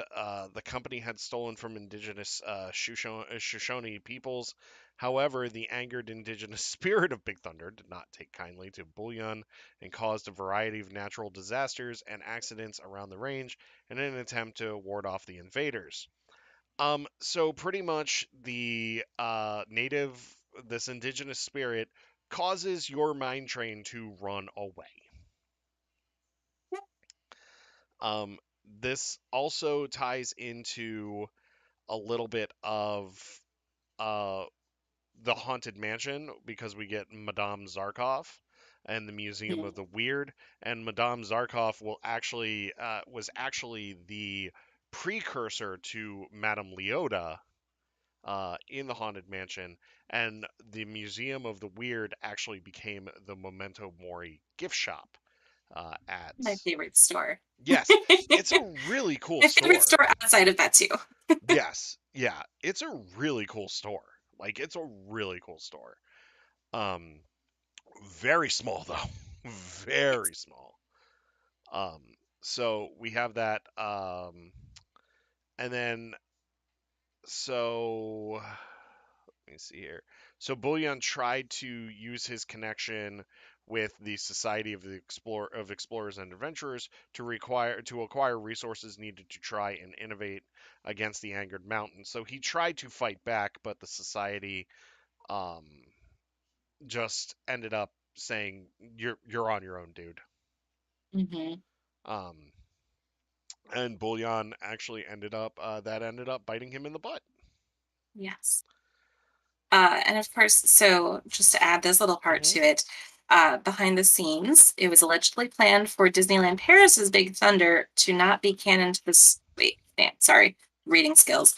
Behind the scenes, it was allegedly planned for Disneyland Paris's Big Thunder to not be canon to the story, um, with him being with it being a counterpart to Big Thunder Mining Company. Come on, this sentence. Anyway, it's supposed to be related to Henry Ravenswood, which father Yes. of Marion Ravenswood. Yes. Yes, from Indy. Yes. Indy tie. Yeah. Which is a first of our many indie tie-ins here, because we get quite a few. Um, Let me see here. Um, yes. So Disneyland Paris, their Big Thunder Mountain Railroad ended up being something a little bit different. However, their Haunted Mansion ties into the story. Phantom Manor. Yes, because it is called Phantom Manor. And let me see here. Because we actually do have an Oh excerpt wait, for. no. Okay, maybe I was jumping the gun with Henry Ravenswood. Yeah. I thought that was his. I thought that was his name. Oh, well, they're No, related there somehow there because they was a have to Henry be. Ravenswood. Let me see here. So there, yeah, there is a Henry Ravenswood, but he is the Phantom of Yes. Phantom Manor. Yes. So he was the past owner and founder of the Big Thunder Mountain Mining Company. So it was they changed it for Disneyland Paris. You cannot eat my tacos. So if we're going to talk about Phantom Manor, I'll read this excerpt real quick. Okay.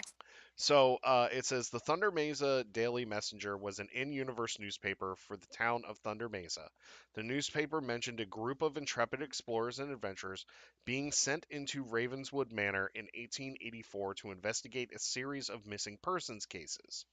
These explorers were never heard from again, implying that they were killed by the Phantom. The Phantom himself, aka Henry Ravenswood, is a past owner and founder of the Big Thunder Mountain Mining Company.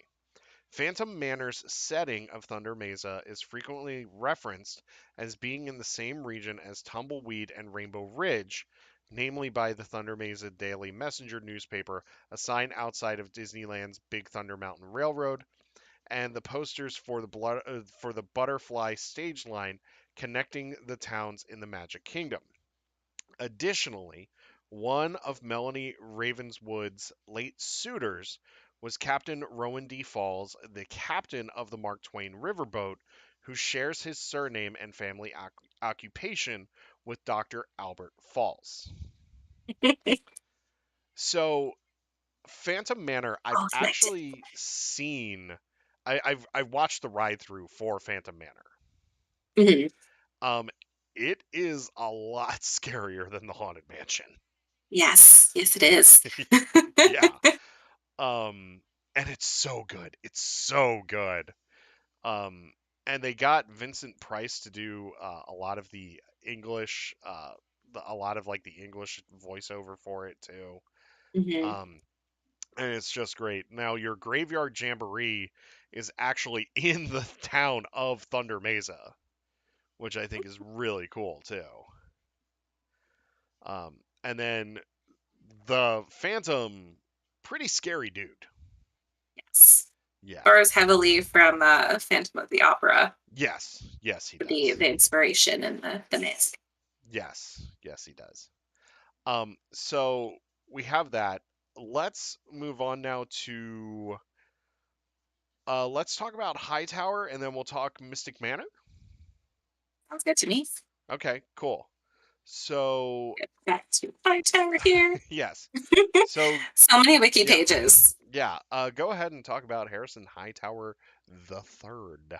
You mean Joe Rody? Yes, yes, Joe Rody. Ah, So Joe Rody played a bad guy, who after stole. looking like a after looking like someone who should be playing a villain in a movie all along. Yes, yes, he does. I love that for him. Yes, It's right here where it goes. There's Time Tower Third. All yes, right, so he is, of course, the main character of Tokyo Disney Sea's Tower of Terror. He is a corrupt member of the Society of Explorers and Adventurers. His treasures and antiquities were collected under very shady circumstances, um, which of course gets him cursed. He collects a cursed idol called the Shiriki Utundo. Um, Scrolling down here. So, of course, he's originally American. He was born in New York. High tower, probably built in born in a skyscraper. Very pinkies out kind of guy. Oh Um, yeah. yes, he attended Snottington Academy in England and bullied Cornelius Endicott II, as the two families had been feuding for generations. That is true. He did do that. I love that there's all of these, like, this personalization, like there's characters. Yeah. Like it's not just like, oh yeah, you see a picture of him once. Like, no, there's stuff. Yeah. Um, There's big backstories. yes. It goes all the way to the top. This needs to just be a Disney Plus series. Like, Okay. yeah.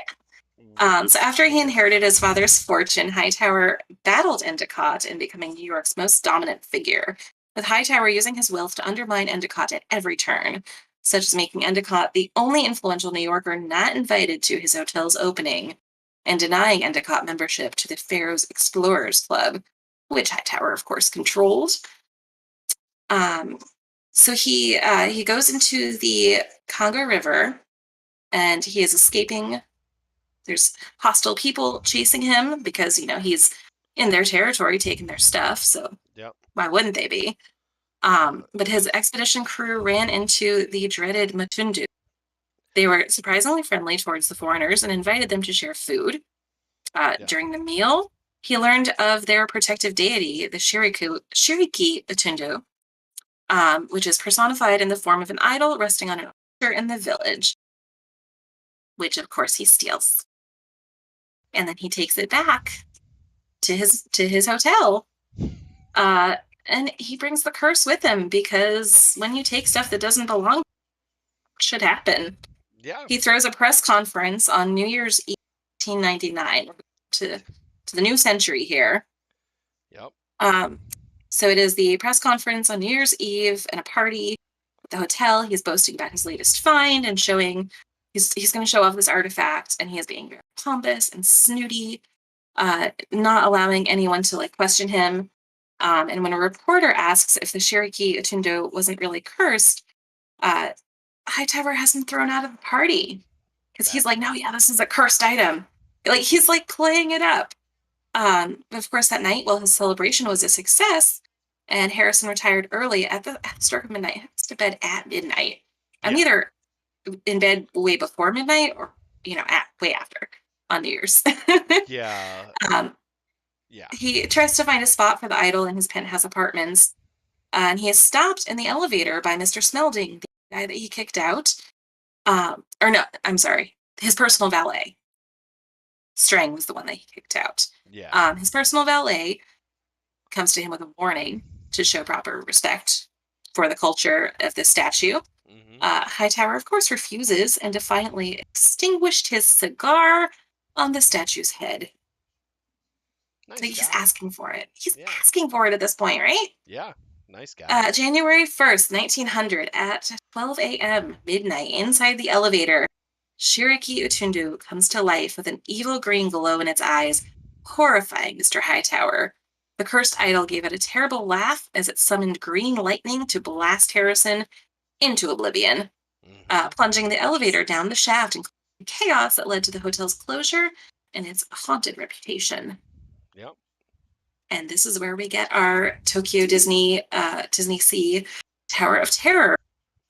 There's no tie-in to the tower to Twilight Zone like there was in the U.S. because Twilight Zone is not a thing in Japan. Yep. No one cares about it. So they went with their own theming, and I like this one better actually. Yeah. Yeah. It's really cool because it's telling an original story and something that we've never really had lately in a Disney park attraction. Mm-hmm. He Um, does make an appearance at Alani. oh yes, Harrison Hightower does make an appearance at Alani. Yes, Yes, there's a yes. portrait of him from the Adventurers Club showing Meriwether, Adam Pleasure, and several men on a safari. Um, Alongside the portrait is a letter from Pamela Perkins explaining that the portrait is of the Pillagers Brigade, Yes. 1899 expedition to the Congo, where Harrison Hightower III first found the statue. She goes on to identify the Pillagers Brigade and Hightower himself, ancestors of the Adventurers Club from Pleasure Island, Mhm. which the club acknowledges but wishes to grow away from and make amends with. Yes. Still Um, so sad that it's gone. the Adventurers Club. Yeah.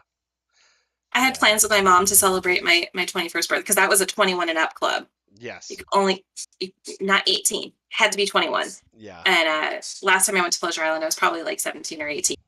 And, just clubbing as you do Oh at yeah. Disney. And Yeah. I was like, I really want to go in there. It just looks so cool. And I was like, when you turn Hmm. 21, we'll go there. And then it closed before I turned 21. Yes. But the Adventurers Club eventually became Jock Lindsay's, which Yes. is a current bar at Disney Springs now, that still has some Adventurers Club memorabilia. Mm-hmm. And this was one of the US meeting places for the SEA because it was run by future SEA member Jock Lindsay, who happened to be the pilot for Indiana Jones. The guy with the snake. Yes, the guy with the snake. Here's how this is Star Wars relevant, though. Mhm. The call sign on the plane is Mhm. OB3PO. Yes. So there. Yeah. Star Wars adjacent. Yeah, it is. It really is. And that's all you really need to know about Jock Lindsay's hangar. It used to be the Adventurers Club, which was pretty much a dinner and a show type club. Um, Mm-hmm. which I really, like I said, I just really wish that I could have seen it as well. There Um, were lots of things like all over the wall about like the founding of Pleasure Island, like stuff about Meriwether Pleasure and his whole enterprise, and how yeah. basically they found this like swampland in Florida and turned it into Pleasure Island. Much like the story of actual Disney World. Yes. Um, so let's actually Mystic Manor will come up here in a second, but I want to talk about the Jungle Navigation Company in Albert Falls here real quick. On April 8th of 1911, Dr. Albert Falls founded the Jungle Navigation Company to transport passengers, messages, and cargo across the many rivers of adventure. This service was utilized by several members of the society. The Jungle Navigation Company would come to establish outposts and colonies throughout the world's jungles before Dr. Falls mysteriously disappeared in 1928, leaving his granddaughter, Alberta Falls, to run the company. While not a member of the SEA, Alberta was aware of their existence and familiar enough with the Adventurers Club that she used their official greeting of Kungaloosh, which I totally forgot about that. Um, we then get Mystic Manor here, which is. I might be jumping all over the place. Or am I? Was gonna say Kungaloosh is still there's a Kungaloosh drink that you can still order in the parks, I believe. Yes, I believe it's at the Jungle Navigation Company, and I believe Trader Sam's also has it. Mm-hmm. Yeah. Let me. Now I'm going to look while we do that. Because now I'm curious. Yeah, I believe.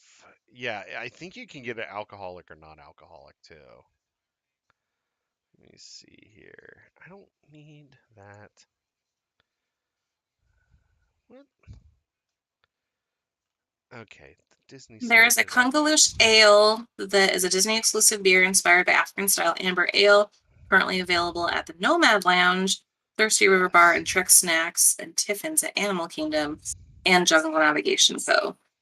Okay. I feel like there's actual there's a drink too, like not a Yeah. beer. Let me see here. I'm actually gonna look at Trader Sam's real quick.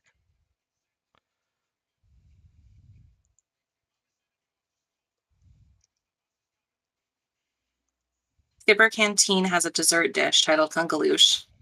Yeah. Okay. see In here. Trader Sam's, it says the Kungaloosh is an off-menu option That's right. in Trader Sam's Enchanted Tiki Bar and Trader Sam's Grog Grotto. That's right. Yeah, because it's not listed under specialty cocktails, but you can get a tiki rum or a hippopotami mai tai. Bottom my tie. Yeah. The original recipe, this is under the trivia, the original recipe drink included vodka. I What's don't know that? what else. It just says under the trivia, it included vodka. I don't know what else, but there's vodka in Nice. it. I also want to get a Sam's No Booze Brews called Schweitzer Falls. Yes. Yes. Sam's Gorilla Grog topped with Sprite and tropical juices. Uh, Disney drinks are expensive. yeah, they Say really are. Disney drinks are crazy expensive, but I've learned the hard way that they don't actually skimp on the alcohol in them. No. And all of a sudden you're like two drinks in at Epcot or Hollywood Studios and you're like, Yeah, okay, those yeah, drinks at Oga's will sneak up on you. yes, the Jedi mind trick especially. Yeah. Hence why it's called that. It's so Um, sweet. And then it all of a really sudden you're is. like, I've been tricked. um, so Mystic Manor is, let me see here. Uh, I'm looking for it real quick because there's so many of these. I'm just gonna mute myself real quick while I take some more bites of this taco. Oh yeah, go ahead. Okay. So I'll talk about this real quick. So Mystic Manor is set at Henry Mystic's outpost in Mystic Point. So this is a part of Hong Kong Disneyland. This is actually uh, taking Frontierland and Adventureland and mixing them together in Hong Kong Disneyland's park. Set at Henry Mystic's outpost in Mystic Point in 1909, Lord Henry Mystic established a home and meeting place for the society in a remote rainforest in 1880 and opened parts of his home to the public as an art museum in 1896. Henry Mystic's pet monkey, Albert, ends up getting into trouble when he opens a recently acquired Balinese music box with the magical ability to bring inanimate objects to life.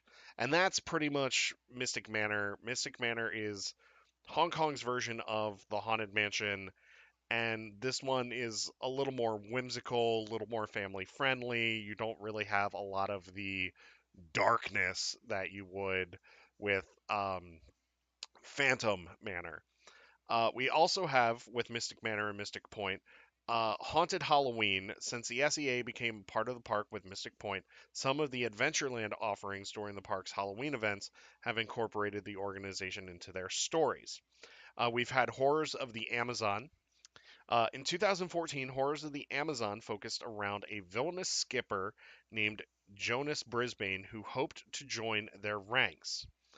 Jonas was a skipper for the Jungle Navigation Company who traveled to the Amazon where he captured several rare creatures to put on display in a personal show and ransacked the tomb of a witch doctor to show off the corpse as an attraction.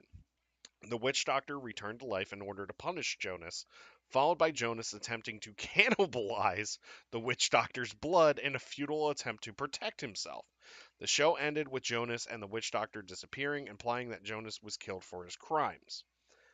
We also have a Jungle Cruise ride at Hong Kong Disneyland.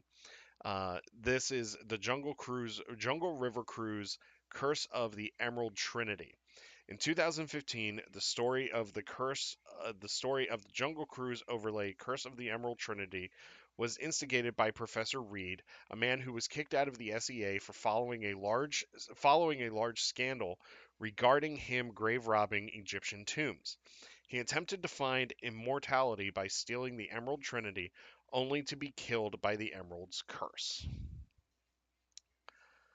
um, which is really, really cool. So Professor Reed is actually kicked out by Henry Mystic in Mhm. this story.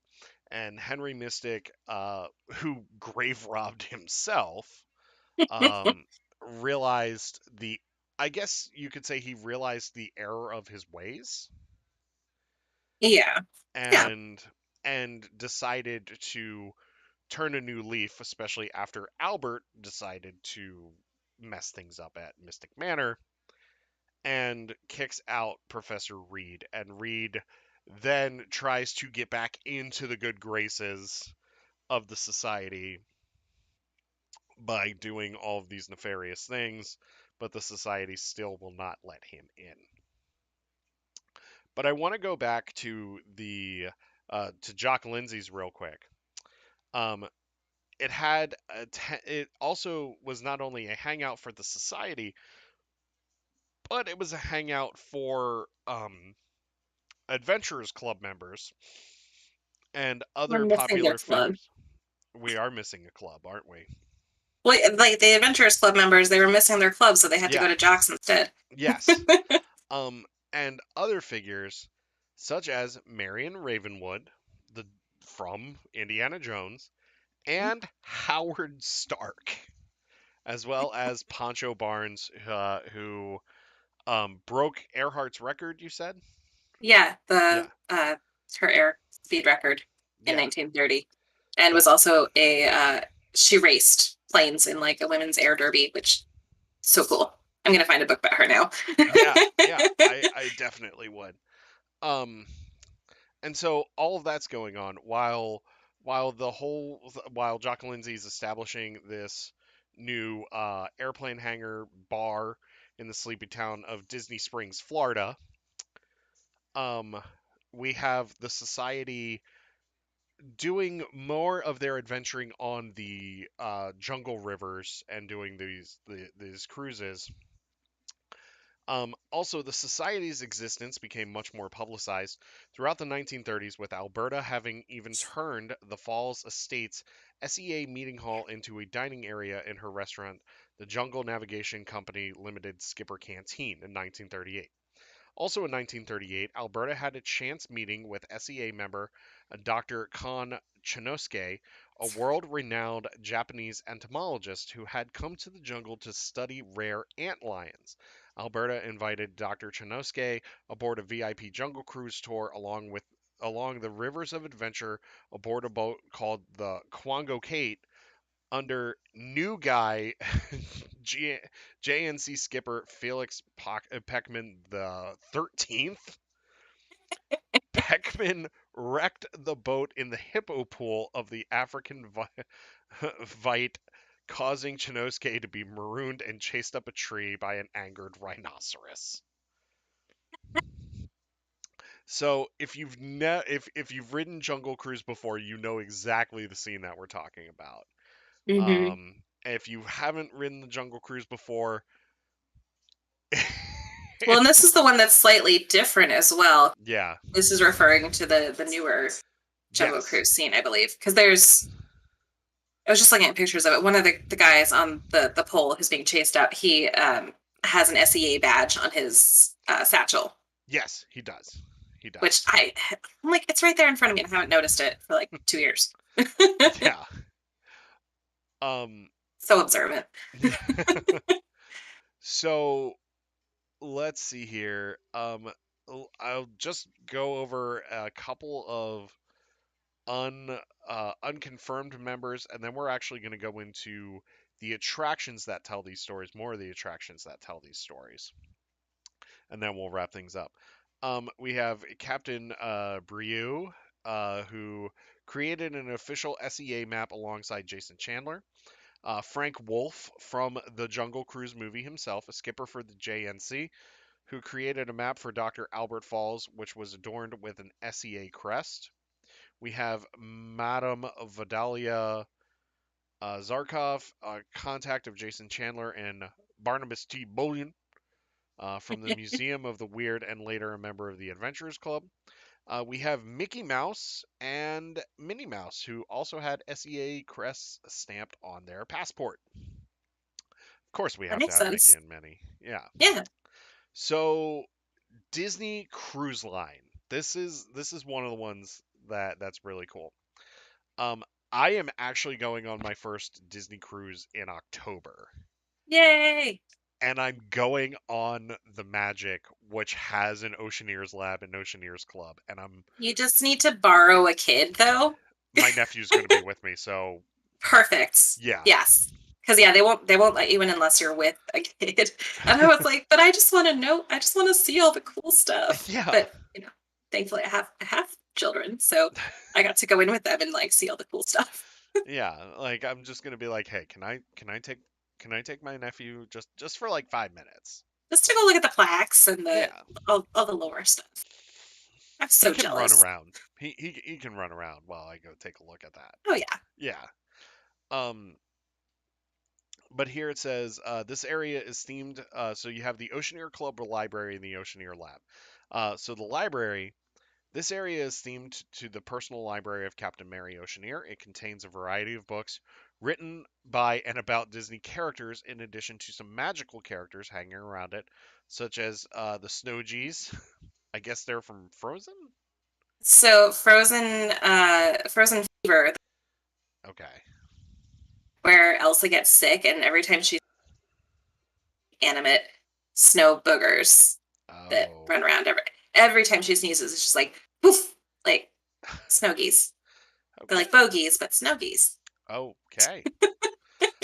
Um, Notable books here include an academic book from the Avengers Superhero Academy, a cooking book from Princess Tiana's restaurant, and a Toy Story book titled Andy's Room.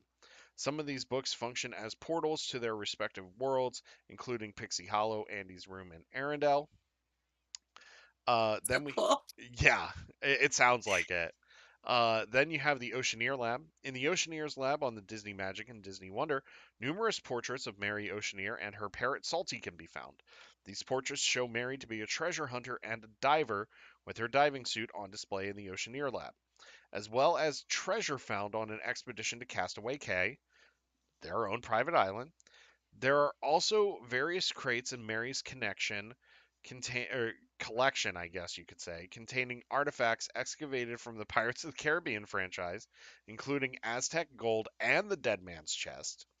The lab also features connection to other SEA members, a portrait of Lord Henry Mystic, a newspaper detailing the disappearance of Hightower, and a captain's hat said to be a gift from Dr. J.L. Batterista.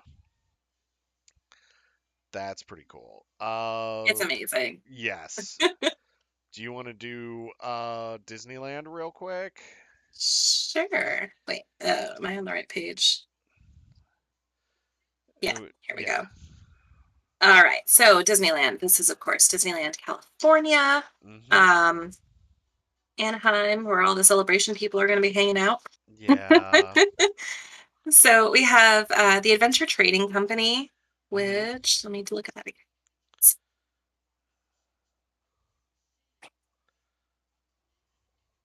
Okay, is it a restaurant? Can't remember. So Bengal Oh Barbecue no, is the this was restaurant. okay. Adventure Trading Company was a limited plus play test experience that ran in August 2014 at Adventureland. So that's That's right. defunct. Yeah. um, but when that was there, it mentioned Albert Falls and Henry Mystic, as well as there was someone named Jacques, Yep. Jacque, trying to find baby snakes a new home.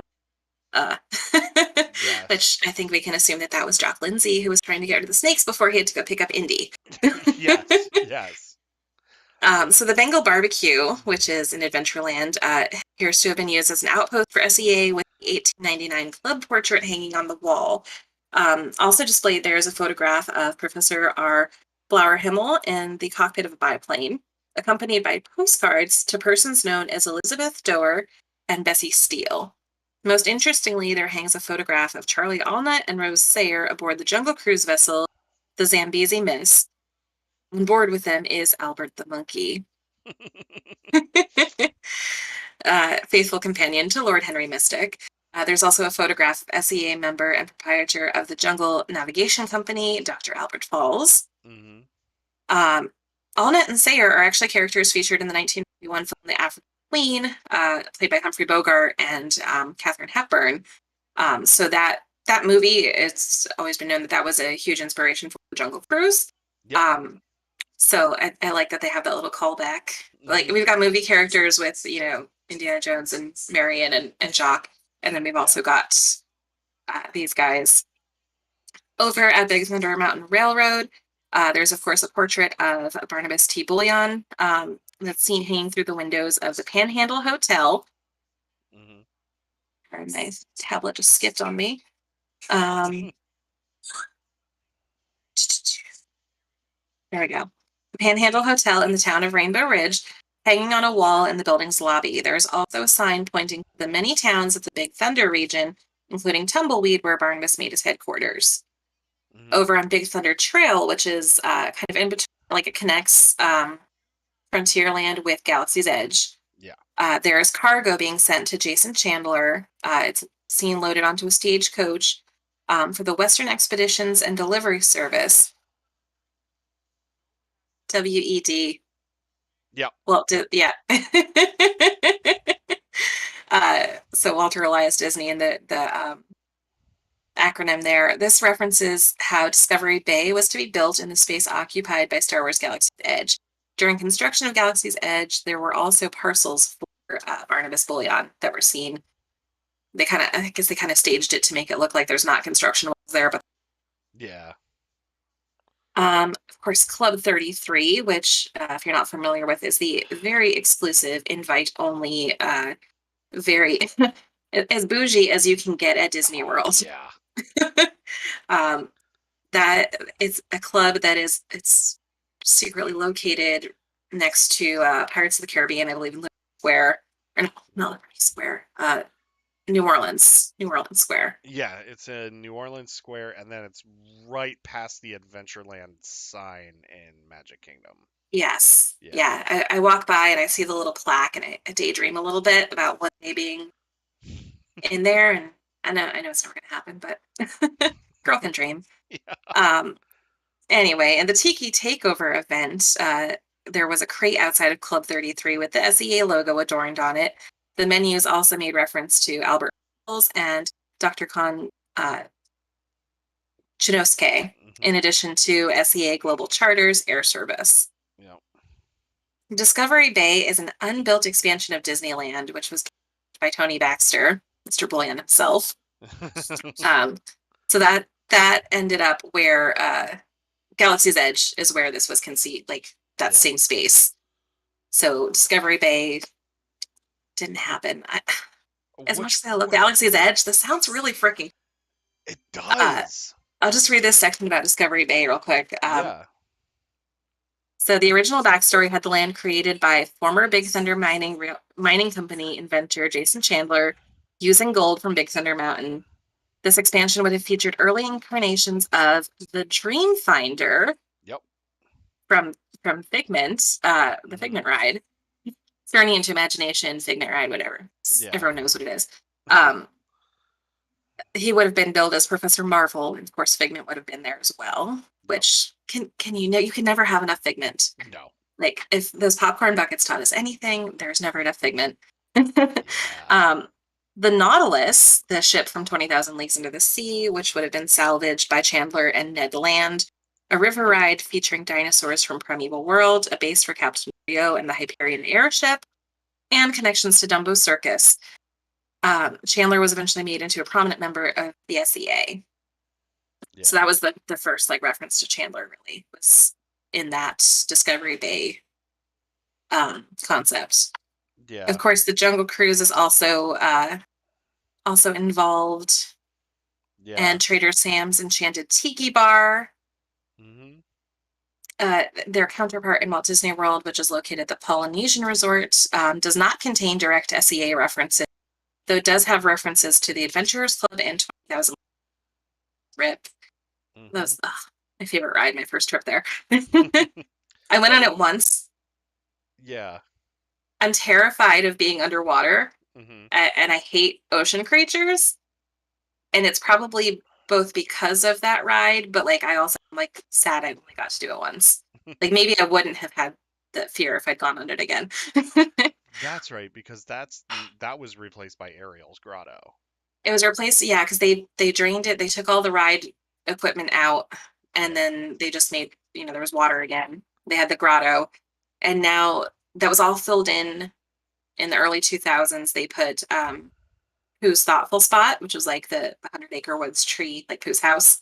Oh yeah. And there was like the little playground and then a meet and greet. And now that has since been taken out. And fun fact, the new Under the Sea with Ariel Yeah. is built on the same spot as 20,000 Leagues Under the Sea. Yeah, that's Um, right.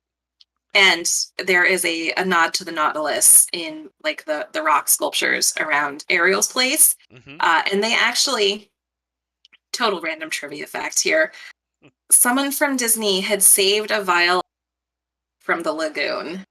And so when Under the Sea with Ariel opened, they christened it by pouring the nasty lagoon water from 20,000 Leagues that was full of diesel fuel into the new water in like one of the little fountains up front. And that just makes me sad, but makes me happy at the same time. Yeah. Yeah. I love that. I went through that queue like 4 times before I found the Nautilus. I was like making everyone in my family, I gotta find the ship. All right. Sorry, that was a big detour. No, it's fine. We're gonna wrap things up here shortly, but I want to get through The some of last one these. for Disneyland, California, the Tropical Hideaway 2018. It's an extension of the Enchanted Tiki Room, which is a restaurant that features a display of canoe paddles. Each are marked with names and expeditions of different SEA members. Mhm. And it is the first mention of Camellia Falco ahead of her upcoming appearance in Tokyo Disney Sea's Soaring Fantastic Flight, which I believe just opened in the last year. Yeah, it's within the last year and a half. Yeah. Yeah. Yeah, It's pretty cool. the theming of that one looks so cool. I love that they went with an SEA tie-in for that Mhm. instead of American Airport. Yeah. Yeah. Um I'll go through Disneyland Paris real quick and then we'll kind of go through uh Tokyo Disney Sea. Um, we pretty much got all of Disney World done, Mhm. Yeah, except we for don't get one. that much fun. We just get the Jungle Cruise tie-in really, and Yeah, Disney Springs. yeah, yeah, that's true. So Disneyland Paris doesn't have much either. But Disneyland Paris's Tomorrowland is actually very like Renaissance-y and steampunky, and that's a reimagining of it's inspired by Discovery Bay, the unbuilt theme park from which the SEA president Jason Chandler originates, which I think is pretty cool. Yeah, it's Um, Tony Baxter had a big part in Disneyland Paris, I believe. yeah, because they talk about that version of Space Mountain and like how Mhm. they were designing it. And it's all like Jules Verne inspired. I Hmm. want to go there so bad. Yeah, me too. So you have Cafe Hyperion, which is in a hangar in which SEA affiliate Captain Baru has docked, or Brio has docked his airship. The Hyperion guests are invited to dine underneath the famous airship. I mean, that's pretty cool. Hmm. You have Colonel Hathie's Pizza Outpost. Luggage near the entry signage for the former Explorers Club restaurants features an SEA patch amongst the travel stickers stuck onto them. Um, that's pretty much it. Let's see here. Phantom Manor, which I read earlier. Um, yeah, which I read earlier. So this one has a direct tie-in to uh, into the SEA, especially with Ravenswood um, and all of them, which is really really cool. Tokyo Disney Sea. You have Lost River Delta, a seaplane along the river owned by Piranha Aviation. That is a cool name for a Yeah, it company. is. With the ID of C3PO, is located along the river and identified as having been Jones's source of transport to the Delta in 1932. Plane is modeled after Jock Lindsay's seaplane from Raiders of the Lost Ark, potentially implying that Jock was present during Indiana Jones' adventure Temple of the Crystal Skull. Outside of Raging Spirits are pre-SEA retcon crates from Hightower Trust, referencing how Harrison Hightower III desecrated the temple. This references how in Tower of Terror is a photo op of Harrison Hightower III outside the Temple of the Crystal Skull, and a mural of him and Smelding stealing an idol from the Raging Spirits Temple. In the Skipper Canteen, there is a letter sent from the Lost River Delta to Rosita in the Enchanted Tiki Room, and several books on the Temple of the Crystal Skull written by Paco, the Daily Colonial Journal of the Jungle River Cruise, Curse of the Emerald Trinity mentioned the JNC covering up the Ganges Gal disappearing in the Lost River Delta, and the Daily News of the Adventure Trading Company News. The News. Daily Oh News. yeah, It's like yeah, the animal. that's great. That's great. I like that. The Daily News of the Adventure Trading Company mentioned the Adventure Trading Company having stopped in the Lost River Delta along with Harambe and Mystic Point. Harambe. Hey, that's a Hey, Animal tie-in. Kingdom tie-in. Yes, we have an Animal Kingdom tie-in. Mediterranean Harbor is, I was going to say hardware. Mediterranean Harbor, the original headquarters for the Society of Adventurers, for the SEA, is located at Fortress Explorations attraction, which still serves as a place for inducting new members. Another SEA facility at the harbor is Magellan's Restaurant. That's pretty cool. Yes. You have Soarin' Fantastic Flight. This attraction is themed to the Museum of Fantastic Flight, the abode of late SEA member Camellia Falco, whose ghost still haunts it. I love that, like, there's I did too. hauntings. Yeah. Yeah. In the Ghosts queue, telling the stories. yes. In the queue, portraits showing Camilla as an SEA member, including her initiation with Lord Henry Mystic, being seen in the crowd, and then Club Secretary Jason Chandler having witnessed her initiation. Um, we got the Tower of Terror, which we already talked about, but there's one last thing here. The hotel was reopened to tours in 1912 by the New York Preservation Society, though Hightower's restless spirit still remains in the hotel, tormented by the Shiriki Untondo. Part of this retcon might include a floor labeled as a meeting place for the Explorers Club, being intended to represent the SEA. For Walt Disney World, we said Typhoon Lagoon. We mentioned Jungle Cruise, Jock Lindsay's, Big Thunder Mountain. You get some correspondence, letters, and stuff Oh, yeah. Hmm. with that. Though one interesting one here. So Skipper Canteen, one of the dining rooms, is an SEA meeting place that you actually have to open a bookshelf to get to, which I think is amazing. So cool. Yes. Um, Another one here is you have the Abracadabar. Located at Disney's Boardwalk Inn, this bar once acted as a lounge for some of the world's most famous magicians and illusionists. However, this all changed on Friday the 13th, September 1940, when every magician inside disappeared without a trace and have never been seen again. Among the magician's props around the lounge is an SEA fez, indicating that one of the magicians might have been a member of the society. Which one? What I think would be really interesting is, like, what if it was Houdini? Yeah, Yeah, that'd be cool. yeah. And then you have the United Kingdom Pavilion, the pavilion's Kid Cot Station, which is a place where kids can meet cultural representatives of that country. Themed as the Library of Royal Adventurers Society, features an SEA handbook amongst its titles, alongside production artwork from Atlantis: The Lost Empire, and books also found at the Skipper Canteen. So there is one thing that I will tell you as we wrap this up. There is one thing that I will tell you. Um, Disney Food Blog reported on this a while ago. Let me see here. And they were talking about how um, there are multiple Disney Plus series that are supposed to be focused around the Magic Kingdom, with one of them potentially being an SEA series. Um, Please.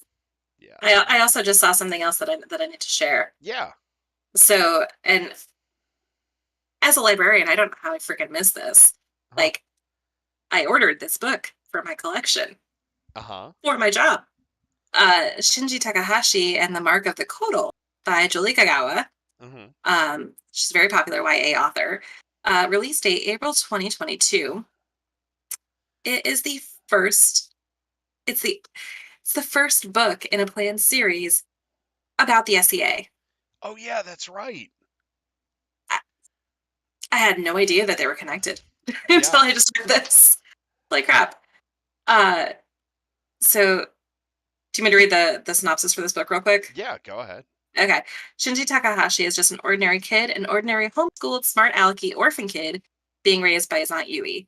But when Mm-hmm. a magical guardian decides to use him as a conduit to awaken its power, Shinji's life takes a turn for the extraordinary. Captured by the menacing High Tower Corporation, which is bent on using the Guardian's magic for its own nefarious purposes, Shinji must team up with a brilliant young tech whiz named Lucy and her robot mouse. She's got a mouse droid! Tinker. His name is Tinker. To escape That's the amazing. corporation's evil clutches. Together, Shinji and Lucy turn to the venerable Society of Explorers and Adventurers and its ragtag cast of spelunkers, hackers, map makers, pilots, and mythology experts, among other things, to return the Guardian to its rightful home and release Shinji from its magic, which seems to be draining his life force. Time is ticking, the Nice. Hightower Corp is hot on their tail, and success or failure might depend on one small thing: Shinji finally coming around to the belief that he is anything but ordinary. That's awesome. And that comes out next month. It's in my processing list right now. Nice. So, real quick about the Disney Plus stuff. Um, Hmm. this is from Inside the Magic, so you can take it or leave it. Sometimes they hit it right on the head, and sometimes they don't. Um, but the Hollywood Reporter announced that a Magic Kingdom universe, the worlds within the Disney parks, will be explored in a new series, and the first part of that series will explore the SEA. The media giant is teaming with For All Mankind creator Ron Moore to develop a franchise for streaming Disney Plus that is set in Disney's beloved Magic Kingdom. The first project in the works is part of the so-called Magic Kingdom universe is the Society of Explorers and Adventurers, which is set in a world where all the themed lands and characters of the Disney parks and classic films actually exist in another reality. Moore is reportedly working closely with Disney, including the Imagineers who molded these characters, and writers' rooms have already been set up for the show. When asked why Moore chose Disney while having other lucrative offers on the table, he just decided to go with Disney. Yeah. Yep. I mean, maybe that story just really appealed to him. Also, I just wanted to throw in For All Hmm. Mankind is fantastic. It I'm is. watching it right now. We're on season 2. It's so good. Yeah. It's really really good. Hey Katie, how's it going? Yeah, For All Mankind is fantastic. If you've never watched that show, you should. Ronald Moore also brought us the Battlestar Galactica reboot too, which was fantastic. So I definitely trust him, especially with this show. Yeah. Um, Yeah, that whole like alternate history that's happening in yeah, For All Mankind, like yeah, yeah. that's I, perfect. and we we get hints at the society in the Jungle Cruise movie as well. Hmm. So hopefully, because I believe we're getting a sequel to that movie too. So hopefully we get the SEA. I think so. I don't know that it's officially announced, but I think it was at Yeah, least it's expected. yeah. Um, Anything else before we go? I think we did really well covering this. think so too. Yeah. I think I'm gonna be seeing SEA conspiracy theories in my dreams tonight Oh yeah, for me sure. too. This um, this whole wall is gonna be just yarn and thumbtacks. Sorry, I didn't mean to. I've got my cork board. Yeah. Next time we come on, it's gonna be like we're talking Star Wars, but like there's Who is Hightower? Joe Rody. How is he involved? Yeah, exactly. What does the Yeti have to do with this? Yeah, what does the Yeti have to do with this? Who knows? We might get that tie-in too. Who knows? But yeah, that's it for our show this week. I am working on planning our next show. I don't know what we're going to talk about yet. Um, who knows? We might actually start doing some in-depth character stuff because we haven't like done I'd that. love that. Yeah. Um, Also, I would really like to talk about Ashley Eckstein at one point and just like everything that she's done for the community. I mean, what if we could talk to her?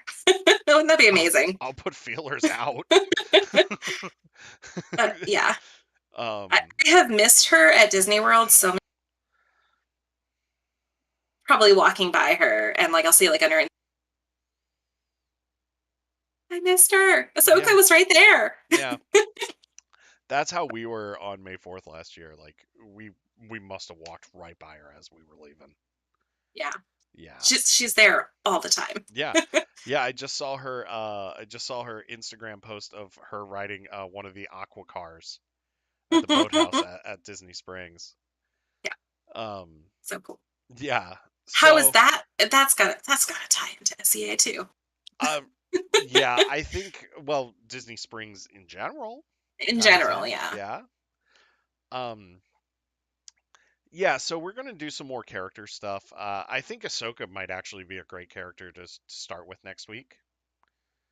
Good with that. Unless some news hits that like we have to talk about.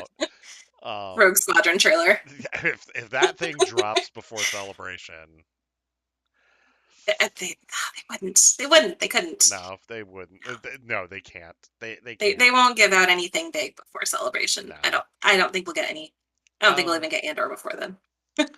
if we're getting anything before Celebration, it's going to be a Fallen Order 2 teaser. Mhm. That'll be it. Um, we're not going to get anything like major. And even then, they might just wait until Celebration for the Fallen Order 2 teaser. If we're getting anything before, hopefully we get a Bad Batch season 2 trailer Yeah. because I don't know if Or that project's dead or not. or a release date. We don't even know when it's coming out.